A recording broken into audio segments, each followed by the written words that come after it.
சொல்லி பார்ப்போம். ரைட்.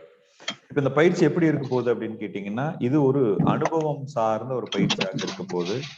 நீங்க நிறைய விஷயங்களை நீங்க கத்துக்கிறது அப்படிங்கறத விட நீங்க உணர்வுபூர்வமா இதை எப்படி எடுத்துக்கிட்டு போறீங்க, நீங்க வந்து இது உணர்வாக நீங்க இதை எப்படி ரிசீவ் பண்றீங்க அப்படிங்கிறது இதுல ரொம்ப முக்கியம்.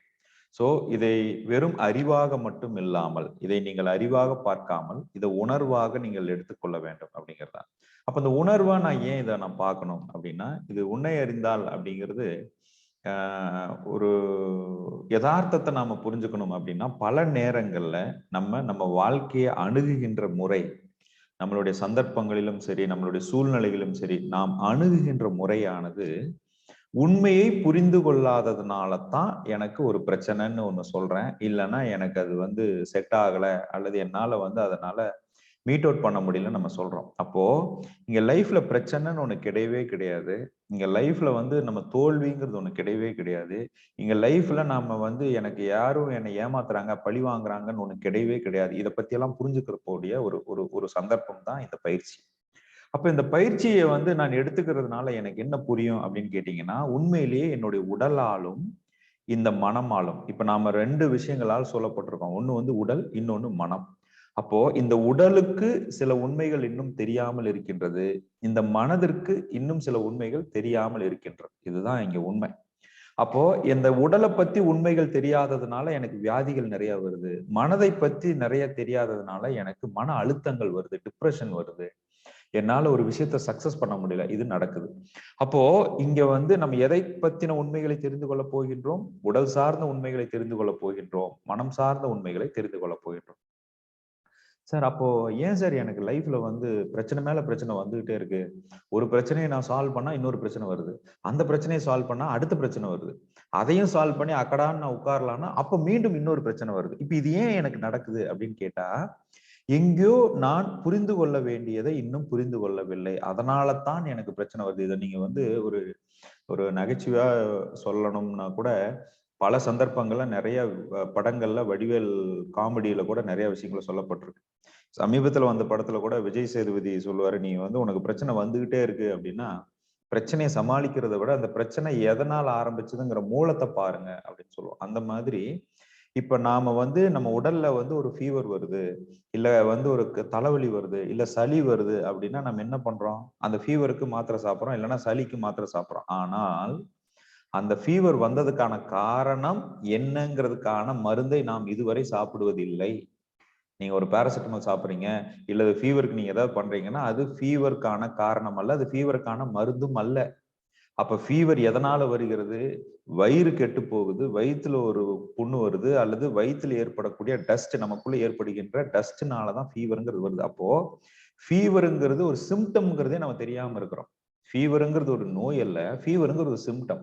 இந்த மாதிரி பல நேரங்களில் பல சந்தர்ப்பங்களில் நமக்கு வாழ்க்கையில் நடக்கின்ற அனுபவங்களை அறிகுறிகள் என்றே நாம் உணராமல் அது மட்டுமே பிரச்சனைன்னு நம்ம எதிர்கொண்டுட்டு இருக்கிறோம். அவ்வளவுதான், இதுதான் சிம்பிள்.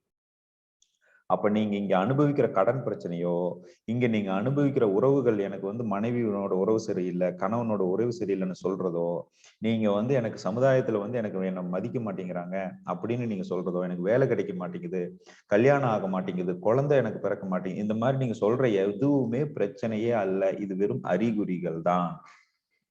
இது எப்ப நாம புரிஞ்சுக்க போறோம்? அப்ப இது பிரச்சனை அல்ல, இட் இஸ் a symptom. இது ஒரு அறிகுறிகள். ஆனா நாம என்ன பண்றோம்? இந்த அறிகுறியவே பெரிய பிரச்சனையா எடுத்துக்கிட்டு அந்த பிரச்சனை பின்னாடி ஓடி அந்த பிரச்சனையை நான் எப்படி சால்வ் பண்றதுன்னு நான் பாக்குறேன். ஏன்னா நீங்க போறது அறிகுறிகள், இட் இஸ் a symptom. அப்ப அந்த ஒரு சிம்டம் மாதிரி இன்னொரு சிம்டம் வந்துகிட்டு தானே இருக்கும். பிரச்சனை, மூல பிரச்சனை தீராத வரைக்கும் உங்களுக்கு சிம்டம் வந்துகிட்டு தானே இருக்கும். இப்ப நாம் இந்த பயிற்சியினால என்ன பண்ண போறோம்? இந்த 5 நாளும் நீங்க பிராக்டிஸ் பண்றதுனால உங்களுடைய எந்தவித அறிகுறிகள் தோன்றினாலும் அது பிரச்சனையினுடைய அறிகுறிகள் என்று உணர்வதன் மூலம், இந்த பிரச்சனையினுடைய அறிகுறி தான் இதுன்னு நீங்க உணர்வதன் மூலம், நீங்க அந்த ஒரிஜினல் இருக்கக்கூடிய அந்த மூலத்தினுடைய காரணத்தையே போய் டச் பண்ண போறோம். அதை நாம் சரி செய்ய போறோம். அதன் மூலியமாக என் வாழ்வில் நான் உச்சகட்ட ஒரு மெய்ஞான பாதையை நோக்கி வழி நடத்தி செல்ல போகின்றேன். அவ்வளவுதாங்க, சிம்பிள். அப்போ உண்மையில் உடலாலும் மனமாலும் நாம் இந்த பிரபஞ்சத்தில் அனுபவிக்கும் போது ஒவ்வொருவருக்கும் ஒரு சூழ்நிலை ஏற்படுகின்றது. இப்ப இந்த பிரபஞ்சம் இருக்கு. இந்த பிரபஞ்சம் எதனால் சூழப்பட்டிருக்கு? நிலம், நீர், காற்று, ஆகாயம்னு பல விஷயங்கள்லாம் சூழப்பட்டிருக்கு. 5 பஞ்சபூதங்களால் சூழப்பட்டிருக்கு. அதே மாதிரி உடலும் நிலம், நீர், காற்று, ஆகாயம்ங்கிற பஞ்சபூதத்தினால் சூழப்பட்டிருக்கு. இப்ப எனக்குள்ள இருக்கக்கூடிய பஞ்சபூதத்தில் உடம்புல இருக்கிறதையும் இந்த வெளியே இருக்கிறதையும் எனக்கு இருக்கக்கூடிய புரிதல் இல்லாததுனாலதான் எனக்கு ஏற்படுகின்ற இந்த அறிகுறிகள் எனக்கு தெரியவில்லை. எது அறிகுறிகள்? கடன் பிரச்சனை, உறவு பிரச்சனை, சமுதாய பிரச்சனைன்னு சொல்றதெல்லாம் வெறும் அறிகுறிகள் தான். அது பிரச்சனை அல்ல. பிரச்சனை என்பது எது அப்படின்னா பிரச்சனைன்னு ஒண்ணு கிடையவே கிடையாது. அப்போ எனக்கு ஒரு விஷயம் பிரச்சனைன்னு நீங்க சொல்றது எதை பத்தியோ நீங்க உண்மையை இன்னும் புரிந்து கொள்ளவில்லை. அதனால தான் நீங்கள் அதை பிரச்சனையாக பாக்குறீங்க. அப்ப இந்த பயிற்சியில் நான் என்ன கொடுக்க போறேன்? இந்த உண்மையை பத்தின புரிதலை உங்களுக்கு ஏற்படுத்த போறேன். அப்ப இந்த பிரச்சனைக்கு இந்த ப்ரோக்ராமுக்கு வந்துட்டானாலே எனக்கு பிரச்சனை தீர்ந்துருமா? நான் அப்படி சொல்ல முடியாது. ஆனால் புரிதல் ஏற்படும். இந்த புரிதல் உங்களுக்கு கொஞ்சம் கொஞ்சமாக அந்த புரிதலினுடைய தன்மை அதிகரிக்க அதிகரிக்க இந்த புரிதலினுடைய ஒரு ஒரு ஒரு விளக்கம், இந்த பர்செப்ஷன் அதிகரிக்க நிச்சயம் நீங்கள் உங்கள் வாழ்வில் ஒரு கட்டத்திலிருந்து இன்னொரு கட்டத்துக்கு மேம்பட முடியும். அப்போ இந்த பயிற்சி முடிஞ்சு நீங்க வெளியே போகும்போது நீங்க என்னவா வந்தீங்கன்னு எனக்கு தெரியாது. ஆனா நிச்சயமா என்னமா போறீங்கிறத ஐ கேன் டிக்ளேர். அப்போ நீங்கள் எது வந்தாலும் சமாளிக்கக்கூடிய தன்னம்பிக்கையோடு, எது வந்தாலும் சால்வ் பண்ணக்கூடிய மன உறுதியோடும், எது வந்தாலும் நான் பார்த்து கொள்ளுகின்ற மனநிலையில் தெளிவோடு உங்க வாழ்க்கையை அணுக போறீங்க. அவ்வளவுதான். ரைட். இப்போ நம்ம டைரக்டா உள்ள போவோம். இது வந்து ஒரு விளக்கம். இந்த நிகழ்ச்சியினோட ஒரு விளக்கம். இப்போ சார் நான் என் பேர் இது எக்ஸோ ஒய்யோ இசட்டோ உங்க பேர் எழுதிக்கங்க. மேல வந்து உங்க பேர் நேம்னு போட்டு உங்க நேம் எழுதிக்கங்க. அதுக்கு கீழே இப்ப நீங்க என்ன எழுத போறீங்க அப்படின்னா அந்த பேருக்கு கீழே இப்ப நீங்க என்ன எழுத போறீங்கன்னா எனக்கு இப்ப சூழ்நிலை இப்ப நான் பிரச்சனைன்னு நினைக்கிறது எது எது அப்படிங்கறத எழுதுங்க. You will have certain problems.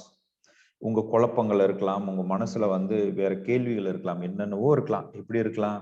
என்னடா இது இப்படி நான் செய்யற ஒவ்வொரு தொழிலும் எனக்கு வந்து லாபமே வராமே இருக்கு. என்னால எந்த தொழிலையும் வந்து சாதிக்கவே முடியல. எப்படி நான் சம்பாதிக்க போறேன்? எப்படி நான் குடும்பத்தை நடத்த போறேன்?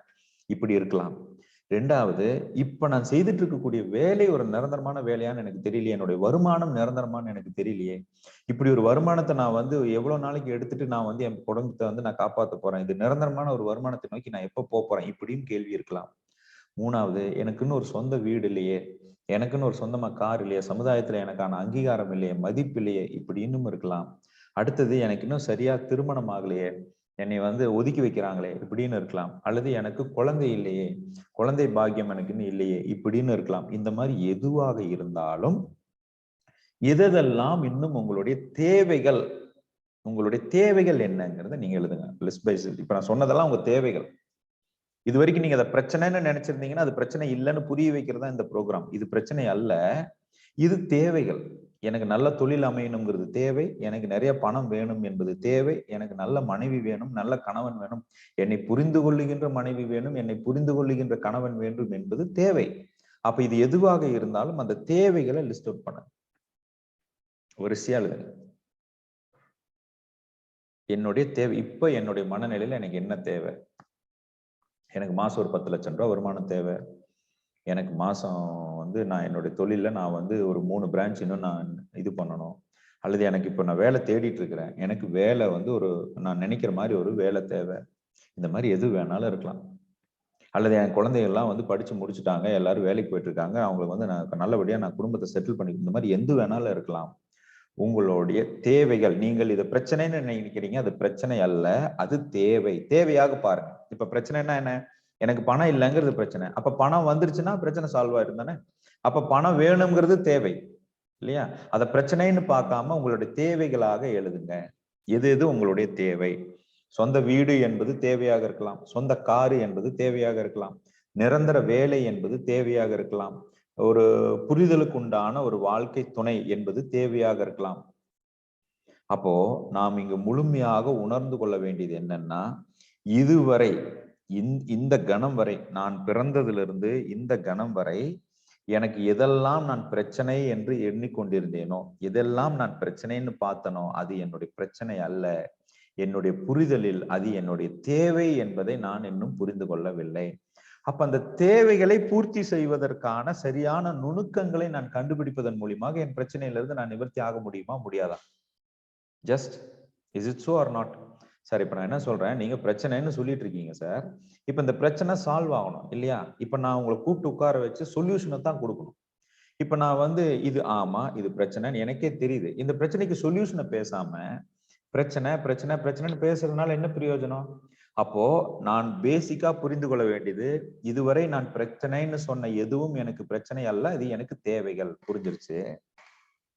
இந்த தேவைகளை நான் முழுமையாக நான் அடைவதற்குண்டான சூத்திரங்களை உங்களுக்கு சொல்லி கொடுத்துட்டேன்னா இப்போ உங்க பிரச்சனை தீர்ந்துருமா, தீராதா? தீர்ந்துரும் இல்லையா? அப்போ அந்த நுணுக்கங்களை தான் நம்ம பார்க்க போறோம். இப்ப இந்த நுணுக்கங்கள் ஒவ்வொரு பிரச்சனைக்கும் ஒவ்வொரு நுணுக்கங்களை நான் கத்துக்கணுமா? இப்ப ஃபார் எக்ஸாம்பிள் எனக்கு வந்து நான் மேக்ஸ்ல போய் நான் வந்து மேக்ஸ் சார்ந்து இப்ப நான் என்ஜினியர் ஆகணும்னா நான் மேக்ஸ் படிக்கணும். அப்ப நான் வந்து மேக்ஸ்ல போய் ஒரு தரமான ஒரு இதை நான் படிக்கணும். டாக்டர் ஆகணும்னா நான் வந்து சயின்ஸ் படிக்கணும். நான் சயின்ஸ் ப்ரிப்பேர் ஆகணும்.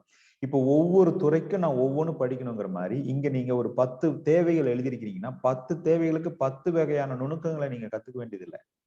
இங்க நான் கொடுக்க வேண்டியது ஒரே ஒரு நுணுக்கம் தான். இந்த ஒரு நுணுக்கத்தை நீங்க தெரிஞ்சுக்கிட்டீங்கன்னா, இந்த ஒரு ஃபார்முலாவை நீங்க கத்துக்கிட்டீங்கன்னா, இந்த ஃபார்முலாவை நீங்க அந்த தேவைகளில் இம்ப்ளிமெண்ட் பண்ண பண்ண பண்ண பண்ண உங்களுடைய அத்தனை தேவைகளும் நிவர்த்தி ஆகிவிடும்.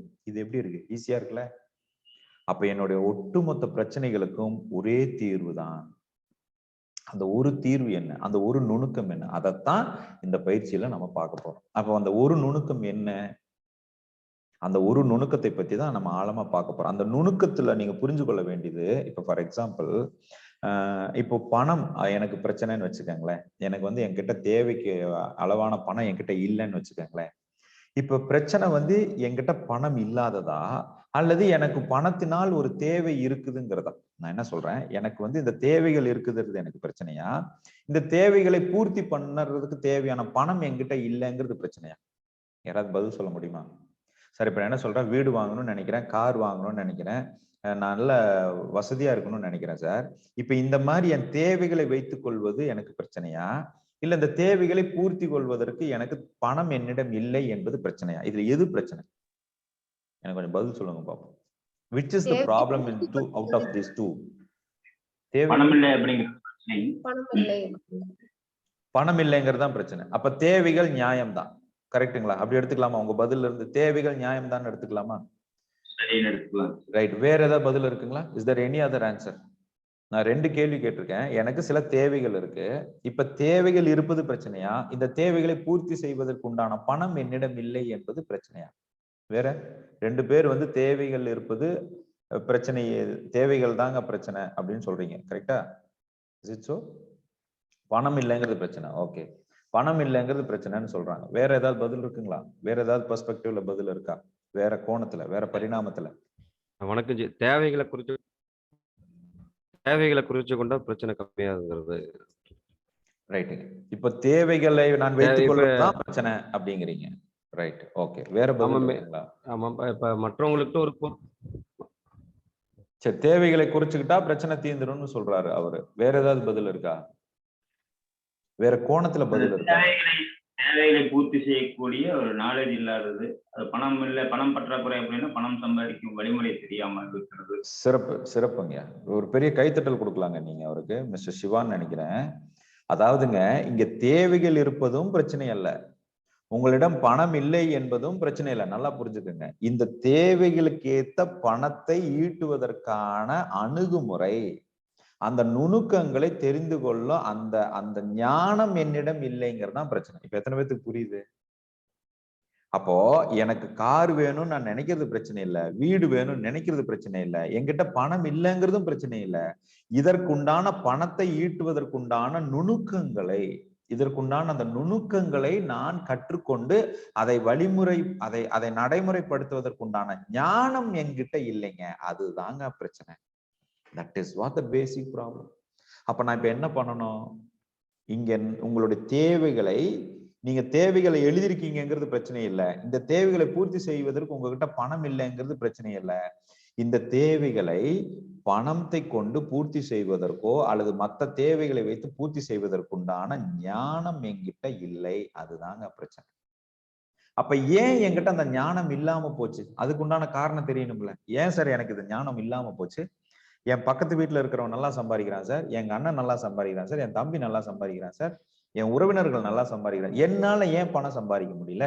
என்னால ஏன் இந்த பண தேவைகளை பூர்த்தி பண்ண முடியல? என்னால ஏன் இந்த பிரச்சனையில இருந்து மீண்டு வர முடியல? ஒய்?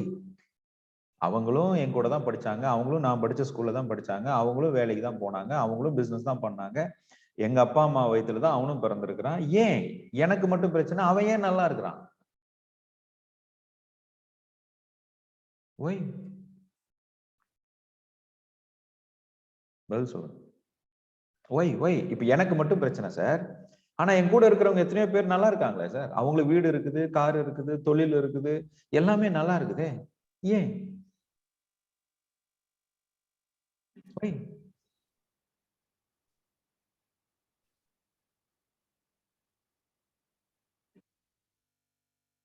சரியோ தவிர பதில் சொல்லுங்க. அவர்களுக்கு உண்டான வழிமுறைகள் தெரிஞ்சிருக்கு, தொடர்ந்த பத்தின முயற்சிகள் அவங்களுக்கு தெரிந்திருக்குது. அவங்க அதுதான் சார், அது எப்படி அவங்களுக்கு மட்டும் தெரிஞ்சிருக்கு, நமக்கு ஏன் தெரியாம போச்சுன்னு நான் கேக்குறேன். இப்போ நம்மள மாதிரிதான் சார் அவங்களும், நம்மள மாதிரிதான் அவங்களும் 2 காது 2 கண்ணு 2 மூக்கு, அதே ஹியூமன் பீயிங் தான், அதே அணுகுமுறை தான், அதே வளர்ப்பு தான். ஆனால் அவர்களுக்கு எப்படி அந்த அணுகுமுறை தெரிந்திருக்கின்றது? அதை நோக்கி சென்றிருக்காங்க சார், தெரிஞ்சுக்கணும் அப்படிங்கிற ஒரு ஆர்வத்துல அதை நோக்கி சென்றிருக்கிறாங்க. அப்ப நாம் அதை நோக்கி செல்லலை, சென்றிருந்தா நாமளும் தெரிஞ்ச ஓகே, இது ஒரு பதிலாக எடுத்துக்கலாம். இது ஒரு பதில். Okay sir, super. வேற என்னவாக இருக்கலாம் காரணம்? அதை நோக்கி சென்றிருக்கிறாங்க, அது அவங்களுடைய பயணம், அதை தெரிவதற்குண்டான முயற்சியை நோக்கி சென்றிருக்காங்கன்னு சொல்றாரு. வேற என்ன பதிலாக இருக்கலாம்?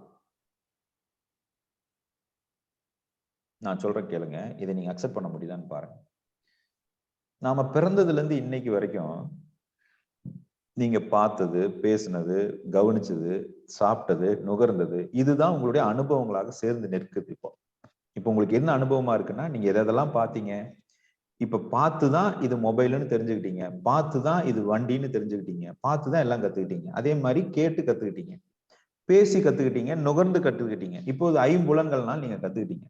இங்க பிரச்சனை என்னன்னா, பல நேரங்கள்ல நாம் நம்மளுடைய அணுகுமுறையிலும் சரி, நம்மளுடைய வாழ்க்கை முறைகளும் சரி, பொய் ஞானத்தில் வாழ்ந்து கொண்டிருக்கிறோம். பொய் ஞானத்தில் ஒரு விஷயத்தை கத்துக்கொண்டு இருக்கிறோம். எப்ப நம்ம மெய்ஞானத்தை நோக்கி போறோமோ அப்பதான் இந்த நுணுக்கங்களை நீங்கள் கற்றுக்கொள்ள முடியும். அப்ப இந்த நுணுக்கங்கள் எனக்கு இன்னைக்கு வரைக்கும் தெரியாமல் இருந்ததுக்கு காரணம், என் பிரச்சனைகளை நான் எப்படி சமாளிப்பது, என் பிரச்சனைகளுக்கு உண்டான தீர்வு நான் எப்படி கண்டுபிடிப்பது அப்படிங்கிற நுணுக்கங்கள் எனக்கு தெரியாமல் போனதுக்கு காரணம், என் வாழ்க்கையை நான் பொய் ஞானத்தில் வாழ்ந்து கொண்டு இருந்திருக்கிறேன். அப்ப எது பொய் ஞானம், எது மெய்ஞானம்? இது புரியணும்ல. எது பொய் ஞானம், எது மெய்ஞானம்? சரி, இப்ப நான் என்ன கேட்கிறேன், நம்ம ஒரு ஸ்கூலுக்கு போனோம், ஸ்கூல்ல டெக்ஸ்ட் புக் வச்சு படிச்சோம், காலேஜ் போனோம் படிச்சோம், ஸ்கூலுக்கு போய் காலேஜ் போய் அங்கிருந்து வேலைக்கு போய் அதுக்கப்புறம் சம்பாரிச்சு கல்யாணம் ஆகி குழந்தை குட்டியாகி இப்ப நம்ம இந்த சூழ்நிலையில நம்ம நிற்கும் பொழுது, நம்ம எதை நோக்கி நாம படிச்சோம், எதை நோக்கி ஸ்கூலுக்கு போனோம், எதை நோக்கி காலேஜ் போனோம்னு கேட்டீங்கன்னா ரொம்ப சிம்பிள். இதை படித்தால் தான் நீ நல்ல வேலைக்கு போக முடியும், நல்ல வேலைக்கு போனீங்கன்னா தான் சம்பாதிக்க முடியும், சம்பாரிச்சீங்கன்னா தான் வாழ்க்கையில செட்டில் ஆக முடியும், செட்டில் ஆனீங்கன்னா தான் கல்யாணம் நடக்கும், கல்யாணம் நடந்தாதான் குழந்தை பிறக்கும். இப்ப நம்ம நோக்கமே எதை நோக்கி நம்மள கைட் பண்ணிட்டு வந்திருக்கிறாங்க? பணம். பணம் இருந்தா தான் நீ இதை, பணத்துக்காகத்தான் இதை செய்யறோம், பணம் இருந்தா தான் இப்படி அப்படின்னு பணம் சார்ந்து நம்மளுடைய வாழ்க்கை முறையை வழிநடத்தி சொல்லி கொடுத்த முறைக்கு பேரு பொய் ஞானம். அது அல்ல வாழ்க்கை. அப்போ எனக்கு பணம் இங்க கிடைக்காம போனதுக்கு காரணமே பணத்தை நோக்கி நான் பயணித்துதான். எப்படி இருக்கு? ஷாக்கிங்கா இருக்குல்ல?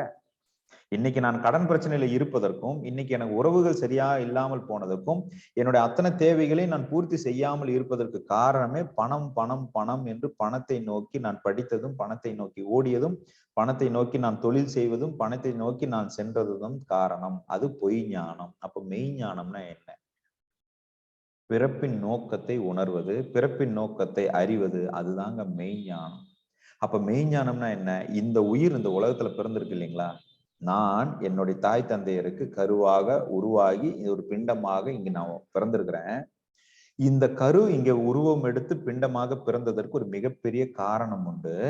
அந்த காரணத்தை நாம் எப்பொழுது உணர்கின்றோமோ, அந்த காரணத்தை நான் முழுமையாக அறிந்து கொண்டு அதை நோக்கி பயணிக்க ஆரம்பிக்கிறேனோ, அதுவே மெய்ஞானம். அந்த மெய்ஞானம் எனக்கு தேவையான பேர், புகழ், பணம் அத்தனையும் தானாக என்னிடம் கொண்டு வந்து சேர்க்கும்.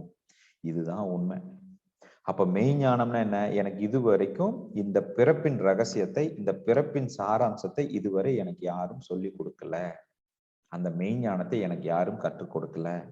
சரி, அப்பன்னா அந்த நல்ல விதமா பணம் சம்பாரிச்சிட்டு இருக்கிறவங்களுக்கும் இந்த மெய்ஞானம் தெரிஞ்சிருக்குதா சார் அப்படின்னு கேட்டா, தெரிஞ்சதற்கும் வாய்ப்பு உண்டு. சில பேர் தெரியாம இருக்கிறவனுக்கும் பணம் வரும். எப்படி சார்? ஒழுக்கமாவே இல்லை சார், அவன் நிறைய பேத்துக்கு கெடுதல் பண்றான் சார், அவன் பண்ணாத தப்பே இல்லை சார், ஆனா அவன் கையில பணம் நிறைய இருக்கு, அவனுக்கு வேணுங்கிறதுலாம் வந்து கிடைக்குது. அது எப்படி சார்? அதுக்கு காரணம் உண்டு. அதெல்லாம் நீங்க அடுத்த பயிற்சியில பாப்பீங்க.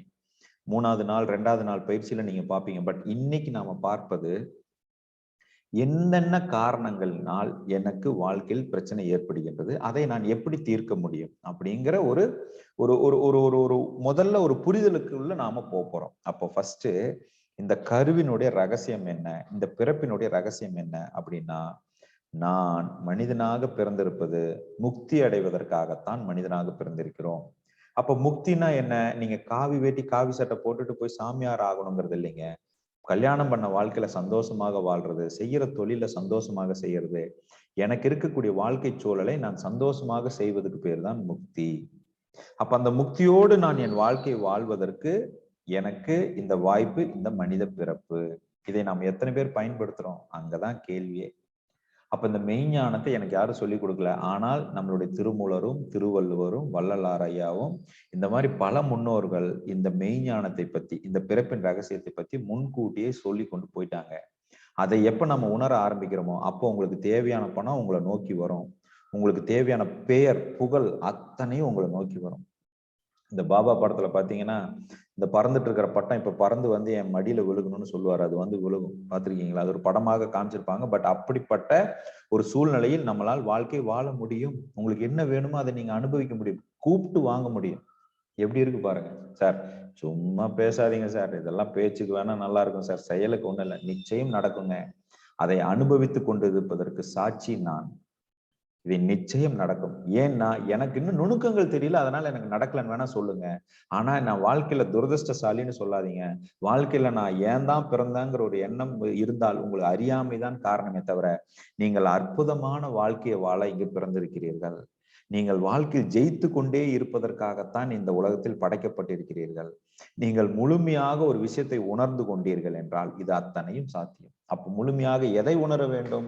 உங்க பிறப்பின் ரகசியத்தை உணர வேண்டும். பிறப்பின் ரகசியத்தை உணர்ந்துட்டீங்கன்னா இந்த வாழ்க்கையில இப்ப நீங்க எழுதுனீங்க இல்லையா, எனக்கு இதெல்லாம் தேவைன்னு ஒரு பேப்பர்ல எழுதுனீங்க, இது அத்தனையும் ஃபிராக்ஷன் ஆஃப் செகண்ட்ல நீங்கள் அதை அடைவதற்குண்டான ஞானம் உங்களுக்கு வந்துவிடும். இப்ப இந்த ஞானம் இல்லைங்கிறதா என்னுடைய தேவைகள்ல எனக்கு பூர்த்தி ஆகாத பிரச்சனையை தவிர, பணம் இல்லைங்கிறதும் பிரச்சனை இல்லை, என் தேவைகளும் பிரச்சனை இல்லை. ரைட்? எத்தனை பேத்துக்கு இது புரியுது? ரைட். இப்ப நான் இது பேசுனது வரைக்கும் உங்களுக்கு கேள்விகள் ஏதாவது இருந்தா கேளுங்க. நான் அடுத்த ஒரு முக்கியமான ஒரு டாபிக் உள்ள போறேன். இது வரைக்கும் நான் சில விஷயங்கள் உங்ககிட்ட நான் பேசியிருக்கேன். இதுல கேள்விகள் இருந்தா கேளுங்க.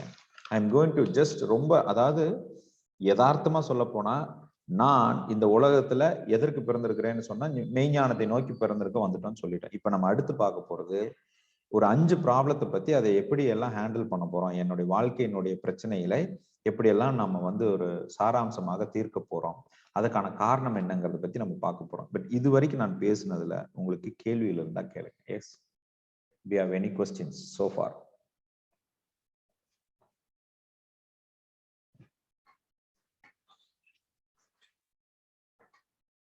கேள்விகள் இருக்குன்னு சொல்லலாம், இல்ல இல்லன்னு சொல்லலாம். இல்ல ஜி. பிறப்பின் ரகசியத்தை அடைஞ்சு வேணும் அப்படிங்கிறீங்க சார், தெரிஞ்சு கொள்ளணும் அப்படிங்கிறீங்க. பிறப்பின் ரகசியத்தை எப்படி சார் அறிஞ்சு கொள்றது? அதுதான் இந்த 5 நாள் பயிற்சிங்கய்யா. பிறப்பின் ரகசியத்தை பத்தி உங்களுக்கு முழுமையாக உணர வைப்பது அந்த 5 நாள் பயிற்சி. பட் அதனுடைய சாராம்சம் என்னன்னா, நான் மனிதனாக பிறந்திருப்பது என்பது முக்தி அடைவதற்காக. அப்ப முக்தினா என்னன்னா சந்தோஷமா இருப்பது. நீங்க போய் சாமியார் ஆவது வேறு முக்தி அல்ல. நீங்க உங்களுக்கு கொடுத்திருக்கிற ஒரு வாழ்க்கையில நீங்க எப்படி சந்தோஷமா இருக்கு, அதுதான் முக்தி. அதை 5 நாள் பயிற்சியில நம்ம பார்க்க போறோம். அது ஒவ்வொரு கணமும் ஒவ்வொரு நாளும் நம்ம பார்க்க போறோம். பட் அந்த பிறப்பினுடைய ரகசியத்தை பத்தி நீங்க உணர்றதுக்கு முன்னாடி இதுக்கு பின்னாடி என்னென்னலாம் நடந்திருக்கு, ஒரு கரு எப்படி உருவாச்சு, அந்த கரு எப்படி வளருது, இந்த கரு எப்படி வந்து ஒரு கண்ணு காது மூக்கெல்லாம் எப்படி வளருது, அதுக்குள்ள மனம் என்பது எப்படி ஃபார்ம் ஆகுது, இந்த மனதினுடைய தேவைகள் எப்படி உருவாகுது, இப்படி எல்லாம் நீங்க இதெல்லாம் கொஞ்சம் விரிவா தெரிஞ்சுக்கிட்டீங்கன்னா நீங்க லைஃபை வந்து சூப்பரா எடுத்துட்டு போகலாம். இப்ப இதை பத்தி எனக்கு தெரியாததுனாலதான் நான் மீண்டும் மீண்டும் போய் கடன் பிரச்சனையில மாட்டுறேன், மீண்டும் மீண்டும் போய் நான் பொருளாதார பிரச்சனையில மாட்டுறேன், மீண்டும் மீண்டும் போய் எனக்கு தேவைகளை வந்து பூர்த்தி பண்ணதுக்கு உண்டான வழிமுறைகள் தெரியாம தான் நான் போய் மாட்டிக்கிறேன். அதனால அது 5 நாள் பயிற்சியில அதை நீங்க நிச்சயம் தெரிந்து கொள்ளலாம். இப்போ நான் இந்த கேள்வியொட்டி நான் சில விஷயங்கள் நான் சொல்ல விரும்புறேன். இப்ப ஐயா சொன்னதை இப்ப கேட்டதுனால நமக்குள்ள இருள் வெளிச்சம் அப்படின்னு 2 விஷயம் இருக்குங்க. there are 2 things. இருள் வெளிச்சம் அப்படின்னு 2 விஷயம் இருக்கு. இந்த இருள் வெளிச்சத்தை பத்தின ஒரு புரிதல் தான் இப்ப நான் அடுத்தது நான் பேச போறது. அதனால இது வரைக்கும் நான் பேசுனதுல கேள்விகள் இல்லைன்னா மட்டும்தான் நான் அடுத்து பேசுறது உங்களுக்கு கொஞ்சம் தெளிவா புரியும். அதனால நீங்க கேள்வி கேட்டு கத்துக்கிறதுங்கிறது ஞானம் உங்களுக்கு அதிகமாக கொடுக்கும். இதுல வந்து கூடுமான அளவு கொஞ்சம் டிராவலிங்ல இல்லாதவங்க கொஞ்சம் கேமராவை ஆன் பண்ணி கவனிங்க. டிராவலிங்ல இருக்கிறவங்க கூட நீங்க ஆன் பண்ணா நல்லதுதான். பட் நீங்க கேமராவை ஆன் பண்ணாம கவனிச்சீங்கன்னா நிச்சயம் உங்க கவனம் சிதறும். கவனம் சிதறல் இந்த நிகழ்ச்சியில வந்து உங்களுக்கு புரிதலை கொஞ்சம் கம்மிப்படுத்தும், குறைவுபடுத்தும். அதனால கேமராவை ஆன் பண்ணி கவனிச்சீங்கன்னா ரொம்ப நல்லது. Make your camera into on. Right? Okay, வேற கேள்வி? இப்ப கேள்வி இது வரைக்கும் நான் பேசினதுல உங்களுடைய சந்தேகங்கள், கேள்விகள், கேள்வி இருந்தா கேள்வி.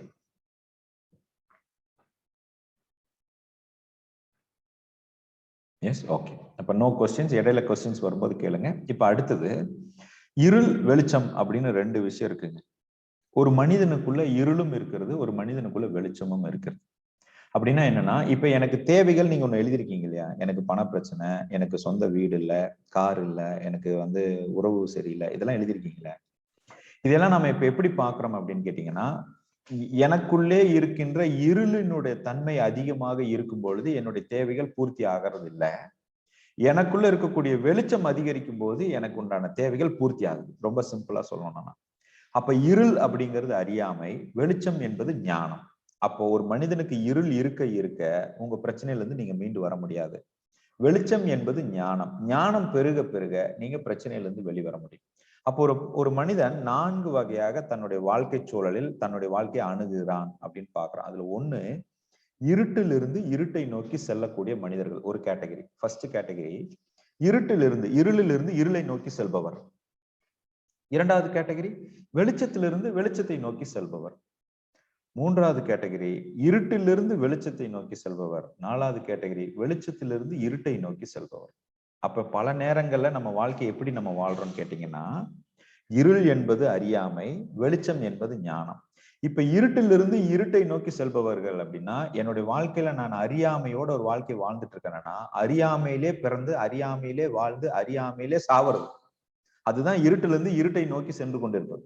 அப்போ பிறந்தாச்சு, பிறந்ததுக்கு அப்புறம் நான் எதையுமே கத்துக்க முயற்சி பண்ணல, நான் எதையுமே பார்க்க முயற்சி பண்ணல, எதையுமே நான் அப்ளை பண்ண முயற்சி பண்ணல, எதையுமே நான் தெரிஞ்சுக்க முயற்சி பண்ணலன்னா அறியாமையிலே பிறந்து அறியாமையிலே வாழ்ந்து அறியாமையிலே சாவுது. இது இருட்டிலிருந்து இருட்டை நோக்கி செல்பவர். இரண்டாவது, வெளிச்சத்திலிருந்து வெளிச்சத்தை நோக்கி செல்பவர். அப்போ ஞானத்தோடு நீங்கள் பிறந்திருந்தாலும் ஞானத்தோடு பிறக்கலன்னாலும் நீங்கள் ஞானத்தோடு வளர்ந்து ஞானத்தை நீங்கள் வளர்த்து கொண்ட முயற்சி செய்து ஞானத்திலே சாவது, உங்களுடைய இறுதி இடத்தை நீங்கள் போய் அடைவது. அப்போ ஒரு மனிதன் தன்னை மேம்படுத்தி கொண்டு கற்றுக்கொண்டு அறியாமையிலிருந்து விலகி விலகி விலகி விலகி வெளிச்சத்திலிருந்து வெளிச்சத்தை நோக்கி செல்வார். தன்னுடைய ஒவ்வொரு நிகழ்விலும் தன்னுடைய ஒவ்வொரு மூமெண்ட்லயும் ஒரு ஞானத்தை ஒட்டி ஒரு செயலை செய்வது. அடுத்தது இருட்டிலிருந்து வெளிச்சத்தை நோக்கி செல்பவர். ஒருத்தன் பிறக்கும்போது அறியாமையில பிறக்கிறான், வளரும் போதும் அறியாமையில இருக்கிறான். ஆனா அதுக்கப்புறம் தெரியுது நான் இப்ப அறியாமையில இருக்கிறேன்னு தெரியுது. தெரிஞ்சதுக்கு அப்புறம் நீங்க ஞானத்தை வளர்த்துக்க ஆரம்பிக்கிறீங்க. உங்களுக்கு தேவையான ஞானங்களை நீங்க வளர்த்துக்க ஆரம்பிச்சு அந்த தேவைகளை பூர்த்தி செய்வதற்கு, உங்க பிரச்சனையை சால்வ் பண்றதுக்கு நீங்க உங்க ஞானத்தை வளர்த்து கொள்ள முயற்சி செய்ய செய்ய செய்ய நீங்கள் இருட்டிலிருந்து வெளிச்சத்தை நோக்கி செல்கிறீர்கள். அப்போ ஒரு மனிதன் அறியாமையிலிருந்து ஞானத்தை நோக்கி செல்லக்கூடிய ஒரு கேட்டகரி, தேர்ட் கேட்டகரி. அடுத்தது வெளிச்சத்திலிருந்து இருட்டை நோக்கி செல்வோம். அப்படின்னா என்னன்னா, ஞானத்தோடு இருக்கிறது, அந்த ஞானத்தோட இருந்து அறியாமைக்குள்ள போறது. அது எப்படி சார் நடக்கும்? ஞானத்தோட இருக்கிறவர் எப்படி சார் அறியாமைக்குள்ள போய் மாட்டுவார்னு கேட்டீங்கன்னா, அங்கதான் முக்கியமான ஒண்ணு வருது. ஞானத்தோடு இருக்கும்போது ஆணவம் ஒன்று என்று வரும் ஒரு மனிதனுக்கு. அந்த ஆணவம் தலை தூக்கும் பொழுது அந்த ஆணவம் தன்னை அறியாமைக்கு இட்டு சென்று விடும். அங்கதான் நம்ம ரொம்ப கவனமா இருக்கணும். அப்போ நீங்க இப்ப உங்களுக்கு ஒரு 10 தேவைகள் நீங்க எழுதியிருக்கிறீங்க அப்படின்னா, அந்த தேவைகளை டாப் 5 எடுத்துக்கங்க. இந்த டாப் 5 தேவைகளை பூர்த்தி செய்வதற்குண்டான நுணுக்கங்களை நான் இப்ப கத்துக் கொடுக்க போறேன் உங்களுக்கு. ஐ am going to coach you. ஒரு நுணுக்கங்களை நீங்க தெரிந்து கொண்டால், எனக்கு உச்சகட்ட கடன் பிரச்சனையில இருந்து நான் மீண்டு வருவதற்கு எப்படி, we have solution. என்னுடைய கணவன் மனைவி உறவு பிரச்சனை இருக்கு, we have solutions. எனக்கு குழந்தை பாக்கியம் இல்ல, தள்ளி போயிட்டு இருக்கு, we have solutions. எனக்கு திருமணம் தடையாயிட்டு இருக்கு, we have solutions. அப்ப உங்களுக்கு என்னென்ன பிரச்சனை இருந்தாலும் அது அத்தனைக்கும் நுணுக்கங்கள் உண்டு. அது அத்தனைக்கும் நீங்கள் பிரச்சனையிலிருந்து மீண்டு வருவதற்குண்டான காரியம் உண்டு. அந்த காரியம் உங்களுக்கு செயல்படணும் என்றால் அதனுடைய காரணத்தை நீங்கள் உணர்ந்து கொள்ள வேண்டும். அப்ப அந்த காரணம் என்ன? அந்த காரணம் தான் மெய்ஞானம். அந்த மெய்ஞானம் என்ன? பிறப்பினுடைய ரகசியம். அந்த பிறப்பினுடைய ரகசியம் என்ன? நீங்கள் யாருன்னு உங்களை நீங்களே புரிந்து கொள்ளும். தட் இஸ் கால்ட் உன்னை அறிந்தால். நீங்க யாரு, உங்களுக்குள்ள எப்படிப்பட்ட சக்தி இருக்கு, உங்களுக்குள்ள எவ்வளவு பெரிய ஒரு உணர்வு உண்டு. அதை நீங்கள் இந்த மானிட பிறப்பு எவ்வளவு பவர்ஃபுல்ங்கிறத நீங்க உணரும் பட்சத்தில் உங்களுக்குள்ள இருக்கக்கூடிய அபரிவிதமான ஒரு சக்தி அப்படின்னு நான் சொல்றது மோட்டிவேட் பண்றதுக்காக நான் பேசல. It is not a motivation. நல்லா புரிஞ்சுக்கங்க. இது மோட்டிவேஷன் கிளாஸ் அல்ல, இது ஒரு ஸ்பிரிச்சுவல் கிளாஸும் அல்ல, இது ஒரு எஜுகேஷன் கிளாஸும் அல்ல. இது முழுக்க முழுக்க ஒரு வாழ்வியல் சார்ந்த யதார்த்த வாழ்வியல் கல்விங்க. அவ்வளவுதான். யதார்த்தமாக என் வாழ்க்கையை வாழ்வதற்குண்டான நுணுக்கங்களை நான் அனுபவபூர்வமாக அனுபவித்து கற்றுக்கொள்வது எப்படி அப்படிங்கிற பயிற்சி தான் இது. அப்போ இந்த 4 விஷயத்துல நீங்க இப்ப எந்த கேட்டகரியில இருக்கீங்கிறத ஐடென்டிஃபை பண்ணுங்க. நீங்க இருட்டுல இருந்து இருட்டை நோக்கி போயிட்டு இருக்கிறீங்களா, வெளிச்சத்துல இருந்து வெளிச்சத்தை நோக்கி போயிட்டு இருக்கிறீங்களா, இருட்டுல இருந்து வெளிச்சத்தை நோக்கி போயிட்டு இருக்கிறீங்களா, இல்ல வெளிச்சத்துல இருந்து இருட்டை நோக்கி போயிட்டு இருக்கிறீங்களா? நீங்க இப்ப எந்த கேட்டகரியில இருக்கீங்க அப்படிங்கறத முதல்ல ஒரு மார்க் பண்ணிக்கங்க இந்த நோட்டு புத்தகத்துல. நீங்க இப்ப எந்த கேட்டகரியில இருக்கீங்க? நான் கேட்கறது இருக்கிறீங்க, இனிமேல் என்ன பண்ண போறீங்கன்னு நான் கேட்கல. இது வரைக்கும் எந்த சூழ்நிலையில இருந்திருக்கிறீங்க? உங்களுக்கு ஒண்ணு புரிஞ்சிருக்கும் இல்லையா? இது வரைக்கும் நீங்க எந்த சூழ்நிலையில இருந்திருக்கிறீங்க அதை நீங்க எழுதுங்க. சார் இது வரைக்கும் நான் வெறும் அறியாமையிலே இருந்திருக்கேன் சார், இருளில இருந்து இருட்டை நோக்கியே போயிட்டு இருந்திருக்கேன் சார். எனக்கு ஒரு மெய்ஞானத்தை பத்தி எனக்கு தெரியல. இந்த ஒரு கரு எப்படி உருவாச்சுன்னு எனக்கு தெரியல, கண் எப்படி வளருதுன்னு தெரியல, காது எப்படி வளருதுன்னு தெரியல, அந்த மனம் எப்படி ஃபார்ம் ஆகுதுன்னு தெரியல. அப்புறம் எப்படி எனக்கு இருக்கிற பிரச்சனையை பத்தி நான் சமாளிக்கிறது? ஒண்ணு புரிஞ்சுக்கங்க, இதை பத்தி எல்லாம் உங்களுக்கு புரிதல் ஏற்படுவதற்காக மட்டுமே இந்த பிரபஞ்சம் உங்களுக்கு உச்சகட்ட பிரச்சனைங்கிற ஒரு வாய்ப்பை கொடுத்திருக்குது. இப்ப நான் பிரச்சனைன்னு நீங்க சிந்திக்கிறதே ஒரு வாய்ப்பு உங்களுக்கு. நான் அதனாலதான் சொல்லுவேன், கழுத்தை நெரிக்கிற கடன் இருந்ததுன்னா உங்களை மாதிரி ஒரு பாக்கியசாலி இந்த உலகத்துல வேற யாருமே இல்லைன்னு சொல்லுவேன். கழுத்து நெரிக்கிற பிரச்சனை இருந்ததுன்னா உங்களை மாதிரி ஒரு பாக்கியசாலி யாருமே இல்லை. ஏன்னா இதுதான் வாய்ப்பு, உங்களை நீங்கள் முழுமையாக உணர்ந்து வாழ்வில் முக்தி அடைவதற்குண்டான வாய்ப்பு. ஏன்னா நான் கேட்டதெல்லாம் கிடைச்சதுன்னு வைங்களேன், நினைச்சதெல்லாம் நடந்ததுன்னு வைங்களேன், உங்களை பத்தியே நம்ம சிந்திக்க மாட்டோம். கரெக்டா? நம்மளை பத்தி நாம எங்க சிந்திக்கிறது? எனக்கு எல்லாமே இருக்குது, எல்லா தேவையும் இருக்குது. அப்படி இருக்கும்போது நம்மளை பத்தி நாம எங்கீங்க சிந்திக்கிறது? அதற்கான வாய்ப்பே இல்லையே, சந்தர்ப்பமே இல்லையே. அப்ப இந்த சந்தர்ப்பம் என்னை நான் முழுவதுமாக உணர்ந்து கொள்வதற்கு எனக்கு ஏற்பட்டு இருக்கக்கூடிய ஒரு வாய்ப்பு. ரைட்? சரி, as I said, I'm going to discuss that முக்கியமான பாயிண்ட் நான் சொன்னேன். இந்த 10 தேவைகள் இல்ல, எத்தனை தேவைகள் இருந்தாலும் அதற்கான நுணுக்கங்கள் ஒண்ணுதான்னு சொன்னேன். கரெக்டுங்களா? இப்ப எப்படி நுணுக்கங்கள் ஒண்ணோ அதுக்கான காரணம் தெரிஞ்சிருச்சுன்னா தானே நீங்க அந்த காரணத்தை செய்யாம இருப்பீங்க. பிரதர், இப்போ ஒரு இடத்துக்கு போனீங்கன்னா உங்களுக்கு வைரஸ் அஃபெக்ட் ஆகுதுன்னு தெரிஞ்சாதான் அந்த இடத்துக்கு போகாம இருப்பீங்க. அப்ப அதுக்கான காரணமும் தெரியணும்ல. இந்த தேவைகளை உங்களுக்கு பூர்த்தி செய்ய முடியாமல் போவதற்கும் உங்களுக்கு நிவர்த்தி ஆகாமல் போவதற்குண்டான காரணமும் ஒண்ணு இருக்குல்ல. அந்த காரணம் என்ன, அந்த நுணுக்கம் என்ன? இப்ப நுணுக்கத்தை சொல்லி கொடுக்கறதுக்கு முன்னாடி காரணம் என்னன்னு சொல்றேன், அதை நீங்க நல்லா புரிஞ்சுக்கோங்க. இந்த காரணம் உங்களுக்கு எப்பேற்பட்ட தேவைகள் இருந்தாலும் அந்த தேவைகளை நீங்கள் பூர்த்தி செய்ய முடியாமல் போனதற்கும் உங்களுடைய பிரச்சனைகளுக்குள்ள நீங்க சூழ்ந்து இருப்பதற்கான காரணம் ப்ரிஃபரன்ஸ் சீக்கிங் அப்படின்னு இங்கிலீஷ்ல சொல்றோம். ரைட்? அதைத்தான் மணி அண்ட் செக்ஸ், இந்த 2 உணர்வுகளை எனக்கு கையாள தெரியவில்லை, அதனால தான் எனக்கு ஒட்டுமொத்த பிரச்சனை.